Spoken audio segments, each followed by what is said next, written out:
Okay, കേൾക്കുന്നുണ്ടോ? Audible ഇല്ല. Okay. അപ്പൊ നമുക്ക് വളരെ ഇമ്പോർട്ടന്റ് ആയ കാര്യങ്ങൾ തന്നെ നോക്കി പോകാം. Okay. 1961, occupied by China. Nehru's forward policy. PM Nehru's initiative, the forward policy of 1961. The aim of Nehru's forward policy was to establish new outposts by the Indian Army on the north of the line of actual control to reclaim territory that had been occupied by China. Okay, അതാണ് കുറച്ച് words missing ആണ്. Okay, അതായത് forward policy എന്ന് പറഞ്ഞാൽ നെഹ്റുവിന്റെ അന്നത്തെ ഒരു policy ആയിരുന്നു. അതായത് ഇപ്പൊ നമ്മുടെ കയ്യിൽ നിന്ന് പോയ കുറച്ച് ഏരിയകളൊക്കെ ഉണ്ടല്ലോ, ചൈനയുമായിട്ട് ഇപ്പൊ ബൗണ്ടറി ഡിസ്പ്യൂട്ട് നിൽക്കുന്ന സ്ഥലത്തെല്ലാം കുറച്ച് ഔട്ട് പോസ്റ്റുകൾ അല്ലെങ്കിൽ മിലിറ്ററി ഔട്ട് പോസ്റ്റുകൾ വെക്കുക എന്ന് പറയുന്നതായിരുന്നു ഈ ഫോർവേഡ് പോളിസി. അപ്പൊ അതൊക്കെ പതുക്കെ ഈ സ്ഥലങ്ങളിലുള്ള ആധിപത്യം ഇന്ത്യ ഉറപ്പാക്കുക എന്ന് പറയുന്നതായിരുന്നു ഈ ഫോർവേഡ് പോളിസിയുടെ ഉദ്ദേശം. പക്ഷെ ഈ പറയുന്ന ഫോർവേഡ് പോളിസിയും ഈ തലയിലമ്മയ്ക്ക് അസൈലം കൊടുത്തതൊക്കെയാണ് ഇന്ത്യ ചൈന വാറിന് ഒരു കാരണമായി വന്നതെന്നാണ് പറയപ്പെടുന്നത്. Okay, 1962 Sino-India border war. Sino-India boundary war, Chinese troops launched an offensive attack on Indian positions at Aksai Chin and Tawang Walong eastern sector. Okay, അങ്ങനെ അക്സൈ ചിനിലും അത് വെസ്റ്റേൺ സെക്ടറിലാണ്, തവാങ് വാലം ഈസ്റ്റേൺ സെക്ടറിലുള്ള ഇന്ത്യൻ ആർമിയുടെ ബേസിലൊക്കെ ഒരു Chinese പെട്ടെന്ന് ഒരു military aggression ഉണ്ടാവുകയാണ്. പെട്ടെന്ന് പറഞ്ഞാൽ വളരെ സഡൻ ആയിരുന്നു. ഇന്ത്യ തീരെ എക്സ്പെക്ട് ചെയ്യാത്ത ഒരു ടൈമിലായിരുന്നു ഈ പറയുന്ന ഒരു മിലിറ്ററി ഒരു കോൺഫ്ലിക്ട് അല്ലെങ്കിൽ ഒരു അഗ്രഷൻ ചൈനയുടെ ഭാഗത്തുനിന്ന് ഇന്ത്യക്ക് ഉണ്ടാകുന്നത്. ഓക്കെ, ഇതിനെ കുറിച്ച് ഒരു സംഭവം എന്നൊക്കെ പറഞ്ഞാൽ അന്ന് ഇന്ത്യ പ്രൈം മിനിസ്റ്ററും ഇന്ത്യയുടെ എക്സ്റ്റേണൽ അഫയേഴ്സ് മിനിസ്റ്റർ ഒന്നും ഇന്ത്യയിൽ ഇല്ലായിരുന്നു എന്നാണ് പറയുന്നത്. അന്ന് അവര് വേറെ വിദേശ ഭരണത്തിൽ ആയിരുന്ന ടൈമിലാണ് ഈ പറയുന്ന അറ്റാക്ക് നടക്കുന്നത്. അതുകൊണ്ട് തന്നെ ഒരുപാട് പ്രശ്നങ്ങൾ ഉണ്ടായിട്ടുണ്ട് ഈ ഇൻഡോ ചൈന വാറിൽ. Okay, the conflict ended when China declared a unilateral ceasefire and announced withdrawal of troops 20 kilometers behind the line of actual control. India suffered heavy losses during this war. അങ്ങനെ അവസാനം China തന്നെ ഒരു സീസ് fire എന്ത് ചെയ്തു, സീസ് fire വിളിക്കുകയും പക്ഷേ നമ്മുടെ അക്സൈസിന്റെയും തവാങ് ഏരിയയിലേക്ക് നല്ലൊരു ശതമാനം ഏരിയകളും ചൈന ഓക്കുപ്പൈ ചെയ്യുകയും ചെയ്യുന്നു. ഈ സീനോ ഇന്ത്യ വാറിൽ ഇന്ത്യ ഒരു തരത്തിൽ പരാജയപ്പെടുകയായിരുന്നു. ഓക്കെ, കാരണം ഇന്ത്യ തീരെ എക്സ്പെക്ട് ചെയ്യാത്ത ഒരു അറ്റാക്ക് ആയിരുന്നു ചൈനയുടെ ഭാഗത്ത് നിന്നുണ്ടായത്.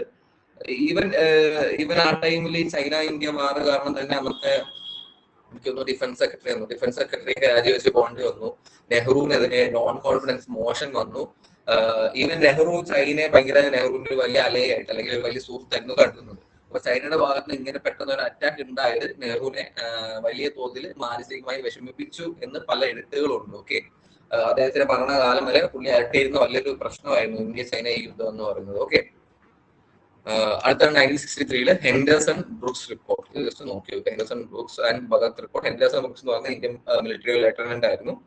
ഭഗത് എന്ന് പറയുന്ന ഒരു ബ്രിഗേഡിയർ ആയിരുന്നു. അപ്പം അവർ രണ്ടുപേരും കൂടെ ചേർന്ന് ചെയ്ത ഈ പറയുന്ന ഇൻഡോ ചൈന വാറിനെ കുറിച്ചുള്ള ഒരു ഓപ്പറേഷൻ റിവ്യൂ ആയിരുന്നു. എന്തായിരുന്നു ഇതിന് കാരണം, എന്തായിരുന്നു സംഭവിച്ചതെന്ന് പറയുന്ന ഒരു റിപ്പോർട്ടാണ്.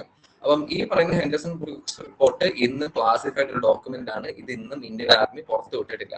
അതിൽ വലിയ കാരണമായി പറയുന്നത് അന്നത്തെ പല മിലിറ്ററി ടോപ്പ് ഓഫീഷ്യൽസിനും നമ്മുടെ ഇന്ത്യയിലെ ഈ പറയുന്ന പൊളിറ്റിക്കൽ ലീഡേഴ്സും തമ്മിൽ ഒരു മിസ്കമ്മ്യൂണിക്കേഷൻ നടന്നിട്ടുണ്ട്. കാരണം പൊളിറ്റിക്കൽ ലീഡേഴ്സ് എടുത്ത സ്റ്റാൻഡ് വേറെയും നമ്മുടെ ഇന്ത്യൻ മിലിറ്ററി എടുത്തിരുന്ന സ്റ്റാൻഡ് വേറെയുമായിരുന്നു. അതായിരുന്നു നമ്മുടെ തോൽവിക്ക് വലിയൊരു കാരണം എന്ന രീതിയിൽ ഒരു പോയിന്റ് ഉണ്ട്. ഓക്കെ, ഹെൻഡേഴ്സൺ ബ്രൂക്സ് റിപ്പോർട്ട് പുറത്തു വന്നിട്ടില്ല, പക്ഷെ അതിൽ നിന്ന് ലീക്കായ കുറച്ച് പോയിന്റുകളാണ് ഇതൊക്കെ. സത്യം പറഞ്ഞാൽ ഇന്നും ഇന്ത്യ ചൈന വാറിന്റെ ഒരു മുഴുവനായ കാരണം എന്തുകൊണ്ട് അങ്ങനെ ഒരു പെട്ടെന്ന് അഗ്രഷനിലേക്ക് എത്തി. ഈവൻ ദലൈലാമയ്ക്ക് എന്താണ് അസൈലം കൊടുത്തിട്ട് 3 കൊല്ലം കഴിഞ്ഞിട്ടാണ് ഈ പറയുന്ന അറ്റാക്ക് നടക്കുന്നത്. ഈ ഫോർവേഡ് പോളിസിയുടെ പേരിലാണെങ്കിലും ഒരു മുഴുവനായ കാരണം എന്ന് പറയുന്നത് ഇന്നും ആൾക്കാർക്ക് അജ്ഞാതമാണ്. കാരണം ഇന്നും അതൊരു ക്ലാസിഫൈഡ് ഡോക്യുമെന്റ്സ് ആണ്. ഹെൻഡേഴ്സൺ ബ്രൂക്സ് റിപ്പോർട്ട് ഇതുവരെ പുറത്തു വിട്ടിട്ടില്ല. Okay, 1964 China nuclear test. Project 596 ചൈനയുടെ ന്യൂക്ലിയർ ടെസ്റ്റിന്റെ പേരാണ് project 596. Okay, was the first nuclear weapon test conducted by the People's Republic of China. It was detonated on 16th October 1964 at the Lop Noor test site. ഒരു test സൈറ്റിന്റെ പേരാണ് lop നൂർ. നമ്മുടെ test സൈറ്റിന്റെ പേരാണ് Pokhran. Okay, അടുത്താണ് 1976 India China restore relations. അതായത് യുദ്ധമൊക്കെ കഴിഞ്ഞു. അപ്പൊ യുദ്ധം കഴിഞ്ഞിട്ട് വീണ്ടും അവർ തമ്മിലുള്ള ബന്ധം വ്യാപിക്കുകയാണ്. PM Indira established ambassadorial relations between India and China in 1976. Okay, PM Indira Gandhi അവിടെ പോകുന്നു. അംബാസഡറിയൽ റിലേഷൻസ് എന്ന് പറഞ്ഞാൽ അവിടെ നമ്മുടെ എംബസി ഓപ്പൺ അപ്പ് ചെയ്യുന്നു. അതായത് ഇത്രയും നാൾ എംബസികൾ തമ്മിലുള്ള ബന്ധം ഊട്ടി ഉറപ്പിക്കുകയാണ്. കാരണം യുദ്ധം കഴിഞ്ഞിരിക്കുകയാണ് അല്ലെ. 1979 EAM Vajpayee visits China. High level political contacts with China were revived in the next government. In 1979, when then Foreign Minister A.P. Vajpayee under the Janata government of Morarji Desai would made an official visit to China. അങ്ങനെ A.P. Vajpayee അന്ന് foreign minister ആയിട്ട് നിൽക്കുമ്പോൾ തന്നെ മൊറാർജി ദേശായിയുടെ കീഴിൽ ഈ പറയുന്ന interim government ആയിരുന്നു കേട്ടോ. ആ ടൈമിൽ നിങ്ങൾക്ക് അറിയായിരിക്കും ഒരു ഇന്ററിം ഗവൺമെന്റ് വരുന്നുണ്ട്. അതൊക്കെ കാലത്ത് അത് ഒരു ഹോൾ ടെന്യൂർ പൂർത്തിയാക്കി. അപ്പൊ ആ ഗവൺമെന്റ് അണ്ടർ ടൈമിൽ AP വാജ്പേയി ഫോറിൻ മിനിസ്റ്ററി ആക്കിയപ്പോൾ ചൈനയിലേക്ക് ഒരു ഒഫീഷ്യൽ വിസിറ്റ് നടത്തുന്നുണ്ട്. Okay. 1986, Samdorong Chu Valley standoff. In 1986, a military standoff took place between Chinese PLA, People's Liberation Army, or PLA, and Indian Army in the Samdorong Chu Valley in Arunachal Pradesh region. In the same year, that Indian Parliament also decided to grant full statehood to Arunachal Pradesh. ഈ സംഡ്രോങ് ചു Valley എന്ന് പറഞ്ഞാൽ ഇത് അരുണാചൽ പ്രദേശിലെ ഒരു സ്ഥലമാണ്. അപ്പം ഞാൻ നേരത്തെ പറഞ്ഞ പോലെ അരുണാചലും സിക്കിമും ഒക്കെ എന്താ ചെയ്യാൻ ഈ കൈയേറാൻ വേണ്ടി എന്താണ് ചൈനയ്ക്ക് പ്ലാൻ ഉണ്ട്. ഈവൻ ഇന്നും ചൈന ഒരു മാപ്പ് വരയ്ക്കുന്നുണ്ടെങ്കിൽ ഈ പറയുന്ന അരുണാചലും സിക്കിമിന്റെ ചില പാർട്ടുകളും എല്ലാം ചൈനയുടെ ടെറിട്ടറി ആണ് എന്ന രീതിയിൽ തന്നെയാണ് മാപ്പ് വരയ്ക്കുന്നത്. ഞാൻ നേരത്തെ പറഞ്ഞിരുന്നു അഫ്ഗാനിസ്ഥാൻ ഒരു മാപ്പ് വരച്ച ഒരു കാര്യം ഞാൻ പറഞ്ഞു. അതാണ് തന്നെയാണ് ചൈന ചെയ്യുന്നത്. ഇന്നും ചൈനയുടെ മാപ്പ് നോക്കിക്കഴിഞ്ഞാൽ അരുണാചൽ സിക്കിം ഒക്കെ അവരുടെ പാർട്ടായിട്ടാണ് അവർ മാപ്പ് വരയ്ക്കുക. ഓക്കെ. അങ്ങനെ ഒരു മിലിറ്ററി സ്റ്റാൻഡ് ഓഫ് എടുത്തു. അതായത് കോൺഫ്ലിക്റ്റ് ഒന്നും നടന്നില്ല. അവരുടെ മിലിറ്ററി ഇങ്ങനെ ഒരു ലക്ഷ്യത്തോടെ വരുന്നു, നമ്മുടെ മിലിറ്ററി അതിനെ തടയാൻ വേണ്ടി നിൽക്കുന്നു. പക്ഷെ അത് ഒരു നെഗോസിയേഷനിലൂടെ പരിഹരിക്കപ്പെട്ടു. ഓക്കെ. അടുത്ത 1988 PM രാജീവ് ഗാന്ധി വിസിറ്റ് ചെയ്യുക. അത് കഴിഞ്ഞ് PM രാജീവ് ഗാന്ധി വിസിറ്റ് ചെയ്യുക 1988. ഈ became the first prime minister എന്നാണ്. അതിനകത്ത് കോപ്പി പേസ്റ്റ് ചെയ്തപ്പോൾ കുറച്ച് വാക്കുകൾ പോയിട്ടുണ്ട്. First prime PM, okay, prime minister to visit after the India Sino war എന്നാണ്. ഓക്കെ. ഇന്ത്യ ചൈന യുദ്ധത്തിന് ശേഷം ചൈന വിസിറ്റ് ചെയ്യുന്ന ആദ്യത്തെ പ്രധാനമന്ത്രി നമ്മുടെ Rajeev ഗാന്ധിയാണ്. Okay.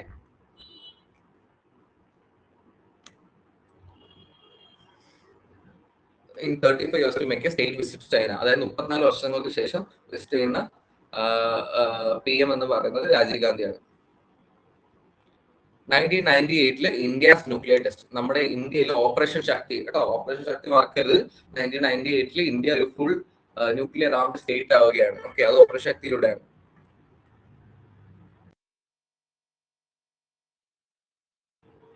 India conducted 3 underground nuclear tests from Indira. After this test, India declared herself as a nuclear weapon state. China criticized India test on 11th and 13th May 1990 at UNSC criticize ചെയ്യുന്നത്. UN Security Council ആണ് criticise ചെയ്യുന്നത്. Okay. UN security council വെച്ചിട്ട്, കാരണം China ഈ പറയുന്ന സാധനങ്ങൾ എന്താണ് India ഒരു ന്യൂക്ലിയർ ടെസ്റ്റ് ഒരു സ്റ്റേറ്റ് ആവുക എന്ന് പറഞ്ഞാൽ ഈ പറയുന്ന രാജ്യങ്ങൾക്കെല്ലാം ഒരു ആധിപത്യമോ അല്ലെങ്കിൽ ഇപ്പം ചൈന നേരത്തെ നടത്തിയ പോലത്തെ ഒരു ഫുൾ സ്കെയിൽ വാറൊന്നും ഇന്ത്യയിലേക്ക് ഇനി നടത്താൻ കഴിയില്ല. ഓക്കെ. അതുകൊണ്ട് തന്നെ ചൈന എന്ത് ചെയ്തു, സ്വാഭാവികമായിട്ട് ക്രിട്ടിസൈസ് ചെയ്തു. ഇങ്ങനെ ടെസ്റ്റ് നടത്താൻ പാടില്ല, എന്താണ് NPT എന്ന് ഇവർ സൈൻ ചെയ്യുന്നില്ല എന്നൊക്കെ പറഞ്ഞ് ഇവര് കുറച്ച് പ്രശ്നം ഉണ്ടാക്കി. ഓക്കെ. നമ്മുടെ അമേരിക്കയൊക്കെ ഉണ്ടാക്കിയ പോലെ തന്നെ 2002 പ്രീമിയർ ഷൂ ലോഞ്ചി വിസിറ്റ്സ് ഇന്ത്യ. ഈ കമ്മ്യൂണിസ്റ്റ് രാജ്യങ്ങളിൽ പ്രീമിയർ എന്ന രീതിയിലാണ് പറയുന്നത്. അതായത് കമ്മ്യൂണിസ്റ്റ് പാർട്ടിയുടെ ഒരു സെക്രട്ടറി പോലത്തെ ഒരു പൊസിഷൻ ആയിരിക്കും. ഓക്കെ. അതായിരിക്കും അവിടുത്തെ ഏറ്റവും വലിയ position. Okay. Premier Zhu Rongji visit China. Chinese premier Zhu Rongji led state visit to India 2002. Okay. 2002 state visit നടത്തുന്നു. 2003 PM വാജ്പേയി പിന്നീട് ചൈനയിലേക്ക് പോകുന്നുണ്ട്. 2003 PM വാജ്പേയി ചൈനയിലേക്ക് പോകുന്നത്. ഇത് നിങ്ങൾ പഠിച്ചു വെക്കേണ്ട ആവശ്യമില്ല. ഓക്കെ. നിങ്ങളുടെ സെറ്റിൽ ഇത് ഞാൻ ക്വസ്റ്റ്യൻ പേപ്പർ നോക്കിയെടുത്തോളം നിങ്ങൾ ഇതൊന്നും പഠിച്ചു വെക്കേണ്ട ആവശ്യമില്ല. നിങ്ങൾക്ക് വളരെ ഫാക്ച്വൽ ആയിട്ടുള്ള കാര്യങ്ങൾ മാത്രമേ ചോദിക്കുള്ളൂ. വളരെ ഫാക്ച്വൽ ആയിട്ടുള്ള വർഷം ചോദിക്കുന്നത് തന്നെ കുറവാണ്. ഇല്ലെങ്കിൽ ക്രോണോളജി നിങ്ങൾ പഠിച്ചു വെക്കുന്ന രീതി ഞാൻ പറഞ്ഞു. നിങ്ങൾക്ക് വർഷം പഠിക്കാൻ പറ്റുന്നില്ലെങ്കിൽ നിങ്ങൾ ഓർഡർ പഠിച്ചു വെക്കുക. ഇതിന് ശേഷം ഇത് തരണം, ഇതിന് ശേഷം ഇത് തരണം. നിങ്ങൾ ഇപ്പൊ ഈ വിസിറ്റും കാര്യങ്ങളും നിങ്ങൾ അങ്ങനെ ഫോക്കസ് ചെയ്ത് പഠിക്കണമെന്ന് ഞാൻ പറയില്ല. Okay. 2003 Sikkim recognition. The same year saw with the ease of relations between the two nations. Indian sovereignty over Sikkim was finally recognized by China in 2003. അങ്ങനെ 2003 ചൈന അംഗീകരിക്കുകയാണ്, ശരിയാണ്, സിക്കിം ഞങ്ങൾക്ക് വേണ്ട, സിക്കിം നിങ്ങൾ തന്നെ വെച്ചോ. ഓക്കെ. സിക്കിം നിങ്ങളുടെ നിങ്ങളുടെ പരമാധികാരത്തിൽ, ഇന്ത്യയുടെ പരമാധികാരത്തിൽ വരുന്ന സ്ഥലമാണ് സിക്കിം എന്ന് ഞങ്ങൾ അംഗീകരിച്ചു എന്ന് ചൈന സമ്മതിക്കുകയാണ്. അത് 2003 ഇതൊരു ഇമ്പോർട്ടന്റ് ഇവന്റ് ആണ്. ഓക്കെ. സിക്കിം റെക്കഗ്നൈസ് ചെയ്യുന്നു, ചൈന സിക്കിമിനെ റെക്കഗ്നൈസ് ചെയ്യുന്നു. 2006 Nadula Pass reopened.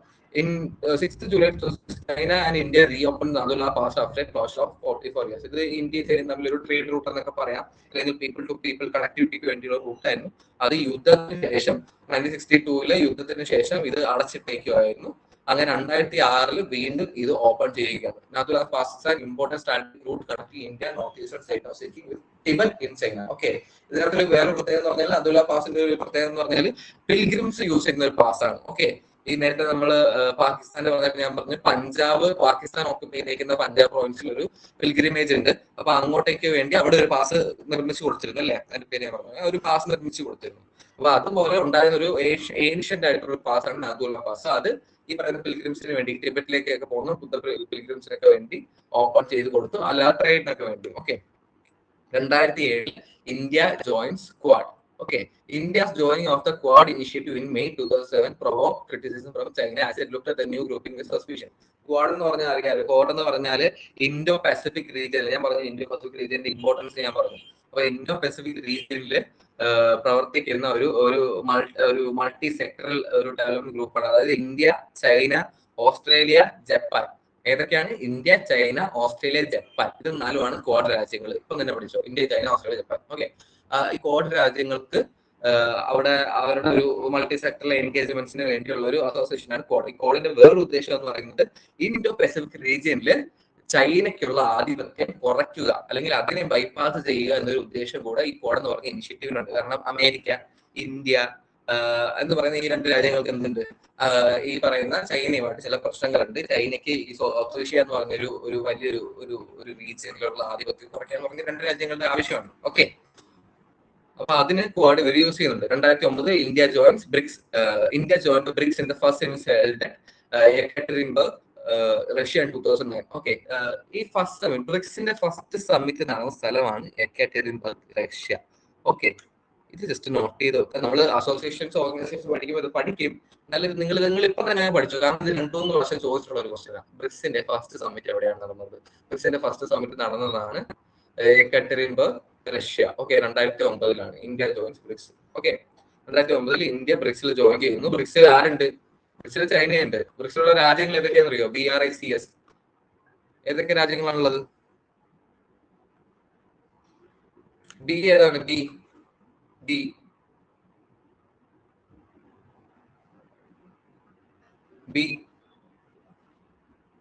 ബ്രിക്സിൽ ബി ആരാണ്?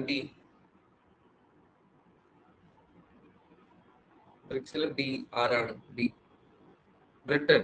ബ്രിട്ടൻ അല്ല, തെറ്റി, ബ്രസീലാണ്. Okay, Brazil, Russia, India, China, south ആഫ്രിക്കയാണ് ബ്രിക്സ് എന്ന് പറയുന്നത്. ഓക്കെ, സൗത്ത് ആഫ്രിക്ക ആണ് അവസാനമായി ജോയിൻ ചെയ്ത രാഷ്ട്രം. ഇപ്പൊ എനിക്ക് ഒന്ന് വേറെ കുറച്ച് രാഷ്ട്രങ്ങൾ നമ്മൾ അത് പഠിക്കുമ്പോൾ ഡീറ്റെയിൽ ആയിട്ട് പഠിക്കാം.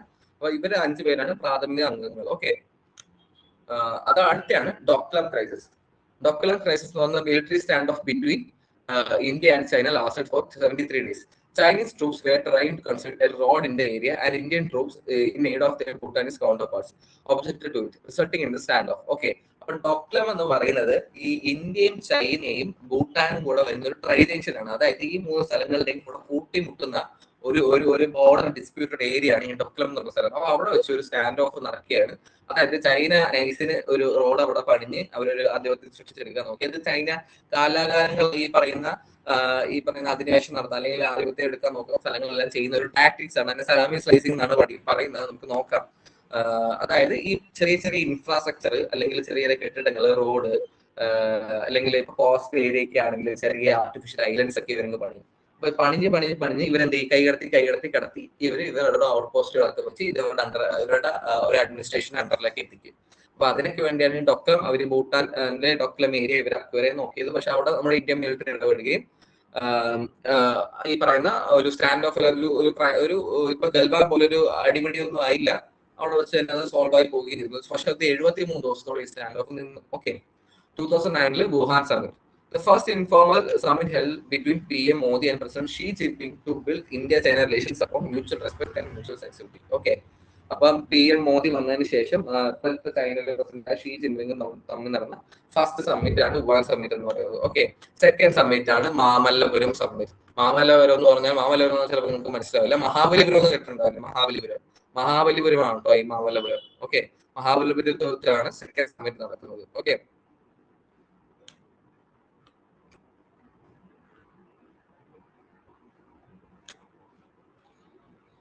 അടുത്താണ് ഗൽവാൻ വാലി ക്ലസ്റ്റർ ഇയറും കാര്യങ്ങളും നോക്കി നോക്കുക. Okay, April May 2020 Chinese side undertook several attempts to unilaterally alter the status quo along the line of actual control. This included Kongla, Agogra, and north bank of Pakong So Lake. India and China engaged in a violent phase of 15 June 2020 at Kelvan Valley. Okay, എല്ലാവർക്കും അറിയാവുന്ന കാര്യം കെൽവൻ Valley വെച്ചിട്ട് ഈ പറയുന്ന റീജിയൻസിൽ ഈ line of actual control എന്ന് പറഞ്ഞാൽ നമ്മുടെ ഒരു ബോർഡർ പോലത്തെ ഒരു ഒഫീഷ്യൽ ബോർഡർ അങ്ങോട്ടും ഇങ്ങോട്ടും അംഗീകരിക്കാത്തതുകൊണ്ട് നമുക്ക് മറ്റേ ലൈൻ ഓഫ് കൺട്രോൾ പാകിസ്ഥാനുമായിട്ടുള്ളത് പോലെ ചൈനയുമായിട്ട് ലൈൻ ഓഫ് ആക്ച്വൽ കൺട്രോൾ ഉണ്ട്. അപ്പം അതിന്റെ സ്റ്റാറ്റസ് കോ അല്ലെങ്കിൽ അതിനെ ഒന്ന് മറികടക്കാനോ അതിനകത്ത് ചെറിയ ഇൻക്രിമിനേറ്റിംഗ് പരിപാടികളൊക്കെ നടത്താനൊക്കെ നോക്കിയപ്പോൾ അവിടെ വെച്ച് സ്റ്റാൻഡ് ഓഫ് നടക്കുകയും അതൊരു ഫിസ്റ്റ് ഫൈറ്റിലേക്കാണ് പോയത്. നമുക്ക് അറിയാമായിരിക്കും ഇവര് തമ്മിൽ കമ്പും വടിയും കൊണ്ടും അല്ലാതെ കൈ കൊണ്ടും അങ്ങോട്ടും ഇങ്ങോട്ടും ഇന്ത്യൻ സോൾജേഴ്സും ചൈനീസ് മിലിറ്ററിയും തമ്മിൽ ഒരു ഇടിയാവുകയായിരുന്നു മിലിറ്ററി. അങ്ങനെ ആ സാഹചര്യത്തിൽ പക്ഷെ അവിടെ വെച്ച് എന്ത് പറ്റിയെന്ന് പറഞ്ഞാൽ പരിക്കേറ്റവരെ പെട്ടെന്ന് ആശുപത്രിയിലേക്ക് എത്തിക്കാൻ പറ്റിയില്ല. പിന്നെ അത് മാത്രമല്ല അവിടെ ടെമ്പറേച്ചർ ഭയങ്കര ലോ ആയിരുന്നു. ഓക്കെ, ടെമ്പറേച്ചർ ഭയങ്കര ലോ ആയിരുന്നു. അങ്ങനെയാണ് ഒരുപാട് ആൾക്കാരാണ് മരണപ്പെടുന്നത്. എനിക്കൊന്ന് 10-15-20 സൈനികരൊന്നും കൊല്ലപ്പെട്ടിരുന്നു. അതിന് ഒരു വലിയ കാരണം പറഞ്ഞാൽ അവിടുത്തെ ടെമ്പറേച്ചർ അതണക്കിന് പരിക്ക് പറ്റിയവരെ പെട്ടെന്ന് മാറ്റാൻ കഴിയുന്നില്ല. അപ്പൊ അങ്ങനത്തെ ഉള്ള കാരണം കൊണ്ടാണ് അവിടെ ഒരുപാട് പേര് മരിച്ചത്. Okay, 2022 Tawang standoff. On December 9, 2022, around 200 Chinese soldiers tried to transgress the line of actual control, but the Indian troops contested the PLA attempts in Yangtze area of Tawang sector. അങ്ങനെ തവാങ്ങി വെച്ചിട്ട് എന്ത് ചെയ്യുന്നു, ഈ പറയുന്ന line of control actual control മറികടക്കാൻ Chinese soldiers ശ്രമിക്കുകയാണ്. പക്ഷെ അവിടെ വെച്ചും ഇന്ത്യൻ സോൾജേഴ്സ് എന്ത് ചെയ്യും, PLA എന്ന് പറഞ്ഞാൽ പീപ്പിൾസ് ലിബറേഷൻ ഓഫ് ആർമി ആണ് കേട്ടോ. ചൈനയുടെ ഔദ്യോഗിക ആർമിയുടെ പേരാണ് people's liberation of army. Yangtse area of Tawang territory വെച്ച് ഇന്ത്യൻ ആർമി അവിടെ ഒരു കുടുക്കിടുകയാണ്. Okay, 2025 April 100th anniversary of Tagore's visit in China. China Tagore visit ചെയ്തിട്ടുണ്ട്. ഓക്കെ, അപ്പൊ അതിന്റെ 100th anniversary ആണ് 2025 ഏപ്രിൽ. വിശ്വഭാരതി യൂണിവേഴ്സിറ്റി അറിയായിരിക്കും, നമ്മുടെ ടാഗോർ ഒക്കെ സ്ഥാപിച്ച ഒരു യൂണിവേഴ്സിറ്റിയാണ്. Along with Chinese consulate in കൊൽക്കത്തയിലുള്ള യൂണിവേഴ്സിറ്റിയാണ്. അവിടുത്തെ കൊൽക്കത്തയിലുള്ള Chinese consulate. Okay, co-hosted an international conference in April 2025 to commemorate Tagore's visit to China. This event also marked the 75th anniversary of diplomatic relation between India and China. അപ്പൊ ആ ഇവന്റിൽ ടാഗോറിന്റെ 100th visit മാത്രമല്ല, India China തമ്മിലുള്ള 75 വർഷത്തെ നീണ്ട diplomatic വിസിറ്റ്സിന്റെ ഒരു anniversary പോലെ അന്ന് അത് ആഘോഷിക്കപ്പെട്ടിരുന്നു. 2025 border issue in Arunachal Pradesh. Okay, Arunachal പ്രദേശിൽ ഞാൻ പറഞ്ഞ അരുണാചൽ പ്രദേശിലൊക്കെ ഇപ്പോഴും ഒരുപാട് പ്രശ്നങ്ങൾ നടക്കുന്ന സ്ഥലമാണ്. നോർത്ത് ഈസ്റ്റേൺ റീജിയനിലെ അരുണാചൽ പ്രദേശിൽ ഇപ്പോഴും ഒരുപാട് വിഭാഗീയ മൂവ്മെന്റ്സ്, സെസഷനിസ്റ്റ് മൂവ്മെന്റ്സ് ഒക്കെ നടത്തുന്ന സ്ഥലമാണ് Arunachal Pradesh. The Indian Ministry External Affairs has repeatedly rejected China's renaming attempt, calling them vain and preposterous. അതായത് അരുണാചൽ പ്രദേശിനെ ചൈനീസ് നേഷൻ വേറൊരു പേരുടെ ഒരു ചൈനീസ് നെയിമാണ്. ഓക്കെ, ഒരു ചൈനീസ് നെയിമാണ്. ഒരു ചൈനീസ് നെയിം ഇട്ടാണ് അരുണാചൽ പ്രദേശ് ചൈന വിളിക്കുന്നത്, അല്ലെങ്കിൽ ചൈനീസ് അഡ്മിനിസ്ട്രേഷൻ വിളിക്കുന്നത്. അപ്പം അതിനെ ഇന്ത്യ തള്ളിക്കളയുകയാണ്, മൊത്തത്തിൽ റിജക്ട് ചെയ്ത് കളയുകയാണ്. ഓക്കെ, അപ്പം ഇതൊക്കെയാണ് ഇമ്പോർട്ടന്റ് കാര്യങ്ങൾ. പിന്നെ ഈ ഇയറിൽ നടന്ന കുറച്ച് ഇപ്പൊ സമിറ്റ് പോലെയുള്ള കാര്യങ്ങൾ നമുക്ക് കറണ്ട് അഫയേഴ്സ് ആയിട്ട് പഠിച്ചാൽ മതി. ഓക്കെ, അടുത്താണ് string of pearls. String of pearls വളരെ ഇമ്പോർട്ടന്റ് ആയ ഒരു പോയിന്റാണ്. String of pearls. String of pearls. String of pearls is a Chinese strategy to encircle India using military and commercial facilities on land and sea. String of pearls stretches from mainland China to the south port of Sudan, Africa. The term was coined by Booz Allen Hamilton in 2004. Okay. അപ്പം string of pearls എന്ന് പറയുന്ന ഈ term coin ചെയ്ത ആളുടെ പേരാണ് booze Allen Hamilton. Okay, ഒരു സ്കോളറാണ്. Okay, Booz Allen Hamilton. String of pearls എന്ന് പറഞ്ഞാൽ ഒന്നുമില്ല, ചൈനയുടെ ഇൻഡോ പസഫിക് ഏരിയ ഉള്ള ഒരു സ്ട്രാറ്റജിയാണ് സ്ട്രിംഗ് ഓഫ് പേൾസ് എന്ന് പറയുന്നത്. പക്ഷെ ഇതും ഒരു ഒഫീഷ്യൽ പോളിസി അല്ല. ചൈന ഇങ്ങനെയൊന്നും പറഞ്ഞിട്ടില്ല, എന്താണ് ഞങ്ങൾ ഒരു സ്ട്രിംഗ് ഓഫ് പേൾസ് നിർമ്മിച്ച് നിങ്ങളെ അറിഞ്ഞു കൊള്ളുകയാണ് എന്നൊന്നും ചൈന പറഞ്ഞിട്ടൊന്നുമില്ല. പക്ഷെ ഇത് ഇന്ത്യ ആരോപിക്കുന്ന ഒരു പോളിസിയാണ്. അതായത് ഇന്ത്യ അല്ലെങ്കിൽ അവരുടെ ഫോറിൻ ഡിപ്ലോമാറ്റ്സ് ഒക്കെ ഇങ്ങനെ സ്ട്രിംഗ് ഓഫ് പേൾസ് എന്നൊക്കെ പറയുമ്പോൾ നമ്മളെ ഫോറിൻ ഡിപ്ലോമാറ്റ്സ് പറയുന്നത് നിങ്ങൾ ഇങ്ങനെ ഒരു പോളിസി കൊണ്ടാണ് ചെയ്യുന്നതെന്നൊക്കെ പറയുന്നതാണ്. ഓക്കെ, സ്ട്രിംഗ് ഓഫ് പേൾസ് എന്ന് പറയുന്നത് ഈ ഇന്ത്യ പസഫിക് റീജിയനിൽ പല സ്ട്രാറ്റജിക്കലി ഇമ്പോർട്ടന്റ് ആയ പല സ്ഥലങ്ങളും, ലാൻഡ് ആയിക്കോട്ടെ, സീ ആയിക്കോട്ടെ, ഓക്കെ, അങ്ങനെ സീ പോർട്ടുകൾ ആയിക്കോട്ടെ, അപ്പൊ ഇവിടെയൊക്കെ പല സ്ഥലങ്ങളിൽ ഏറ്റെടുത്ത് അത് ചൈന ലീസിന് എടുക്കുകയോ അല്ലെങ്കിൽ അവിടുത്തെ കൺസ്ട്രക്ട് ചെയ്ത് കൊടുക്കുകയോ അങ്ങനെ അവരുടെ അണ്ടറിൽ കൊണ്ടുവരികയും അങ്ങനെ ഒരു ഇപ്പൊ നോക്കിക്കഴിഞ്ഞാല് ഓക്കെ ഫോട്ടോ കാണിച്ചു തരാം.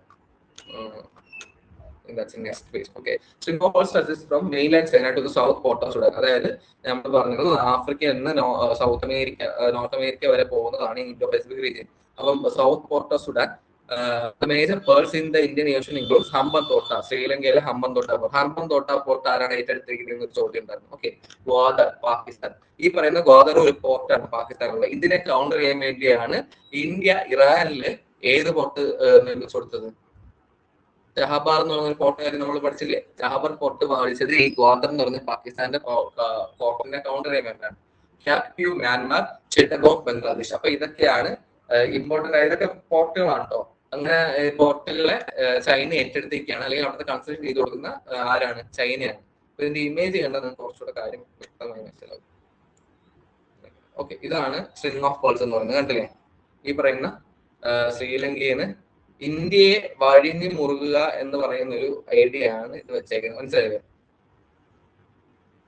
അപ്പം ഇങ്ങനെ കുറച്ച് ഇമ്പോർട്ടന്റ് ആയ പോയിന്റ്സ് ഇവര് കവർ ചെയ്ത്, ഈ സ്ട്രാറ്റജിക്കലി ഭയങ്കര ഇമ്പോർട്ടന്റ് ആയ പോർട്ടുകളാണ് ഈ പറയുന്നതെല്ലാം. ഓക്കെ, അപ്പൊ ഇത്രയും പോർട്ടുകൾ ഇവര് കയ്യിലെടുത്ത് വെച്ചേക്കാണ്, അല്ലെങ്കിൽ ചൈനയുടെ അണ്ടറിലാണ്. അപ്പൊ ഇതിനെയാണ് ഇന്ത്യൻ സ്ട്രിംഗ് ഓഫ്, അതായത് ഇന്ത്യയുടെ ചുറ്റിലും ഇവര് കുറച്ച് മിലിറ്ററി ഔട്ട് പോസ്റ്റുകൾ വന്നു നമുക്ക് വേണമെങ്കിൽ പറയാം. കാരണം അവരുടെ അണ്ടറിലുള്ള പോർട്ടുകളാണ്. ഇവർക്ക് എന്ത് കാര്യങ്ങളും ഒരു യുദ്ധം ഉണ്ടാവുകയാണെങ്കിൽ ഇവർക്ക് 4 വാർഡിൽ ഇന്ത്യ അറ്റാക്ക് ചെയ്യാൻ പറ്റുന്ന ഒരു സാധ്യതയാണ്, അല്ലെ? അപ്പം ഇതിനെയാണ് സ്ട്രിംഗ് ഓഫ് പേൾസ് എന്ന് പറയുന്നത്. ഒരു ഒഫീഷ്യൽ ഡോക്ടറിൻ ഒന്നുമല്ല, പക്ഷേ സ്ട്രിംഗ് ഓഫ് പേൾസ് നമ്മുടെ ഫോറിൻ ഡിപ്ലോമാറ്റ്സ് ഉൾപ്പെടെ യൂസ് ചെയ്യുന്ന ഒരു വേർഡാണ്. അപ്പം ഇന്ത്യ അതിന് ബദലായിട്ട് ചെയ്യുന്ന ഒരു പരിപാടിയാണ് നെക്ലസ് ഓഫ് ഡയമണ്ട്സ്. ഫുൾ ആഭരണങ്ങൾ വെച്ചുള്ള പരിപാടികളാണ്. ഓക്കെ, സ്ട്രിംഗ് ഓഫ് പേൾസ് ഉണ്ട്, ഇപ്പൊ നെക്ലസ് ഓഫ് ഡയമണ്ട്സ് ആയി.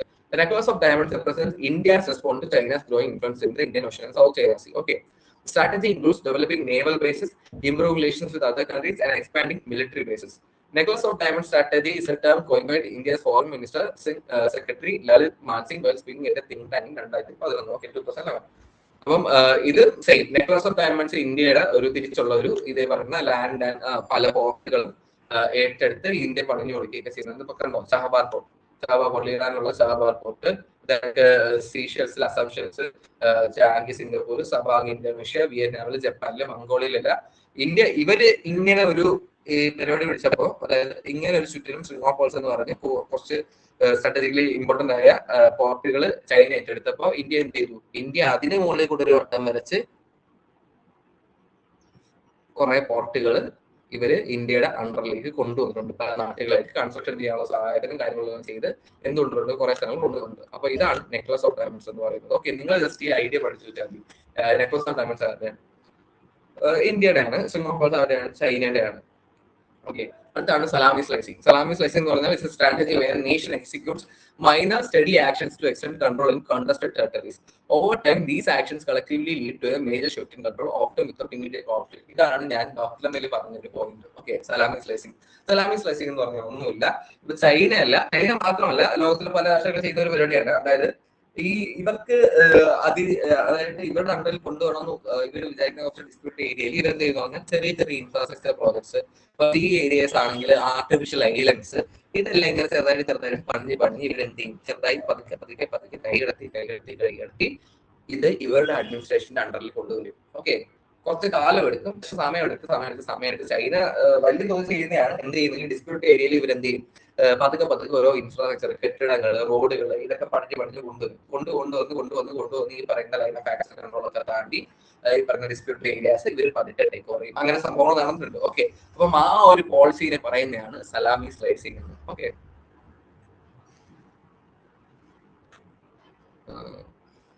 അടുത്തതാണ് ബെൽറ്റ് ആൻഡ് റോഡ് ഇനിഷ്യേറ്റീവ്. വളരെ ഇമ്പോർട്ടന്റ് ആയ ഒരു ഇനിഷ്യേറ്റീവ് ആണ് belt and road initiative. The BRI represents a multifaceted government strategy aimed at enhancing global connectivity and cooperation. Okay, it was launched in 2013 and aims to link Southeast Asia, Central Asia, the Gulf region, Africa and Europe with a network of land and sea routes. Okay.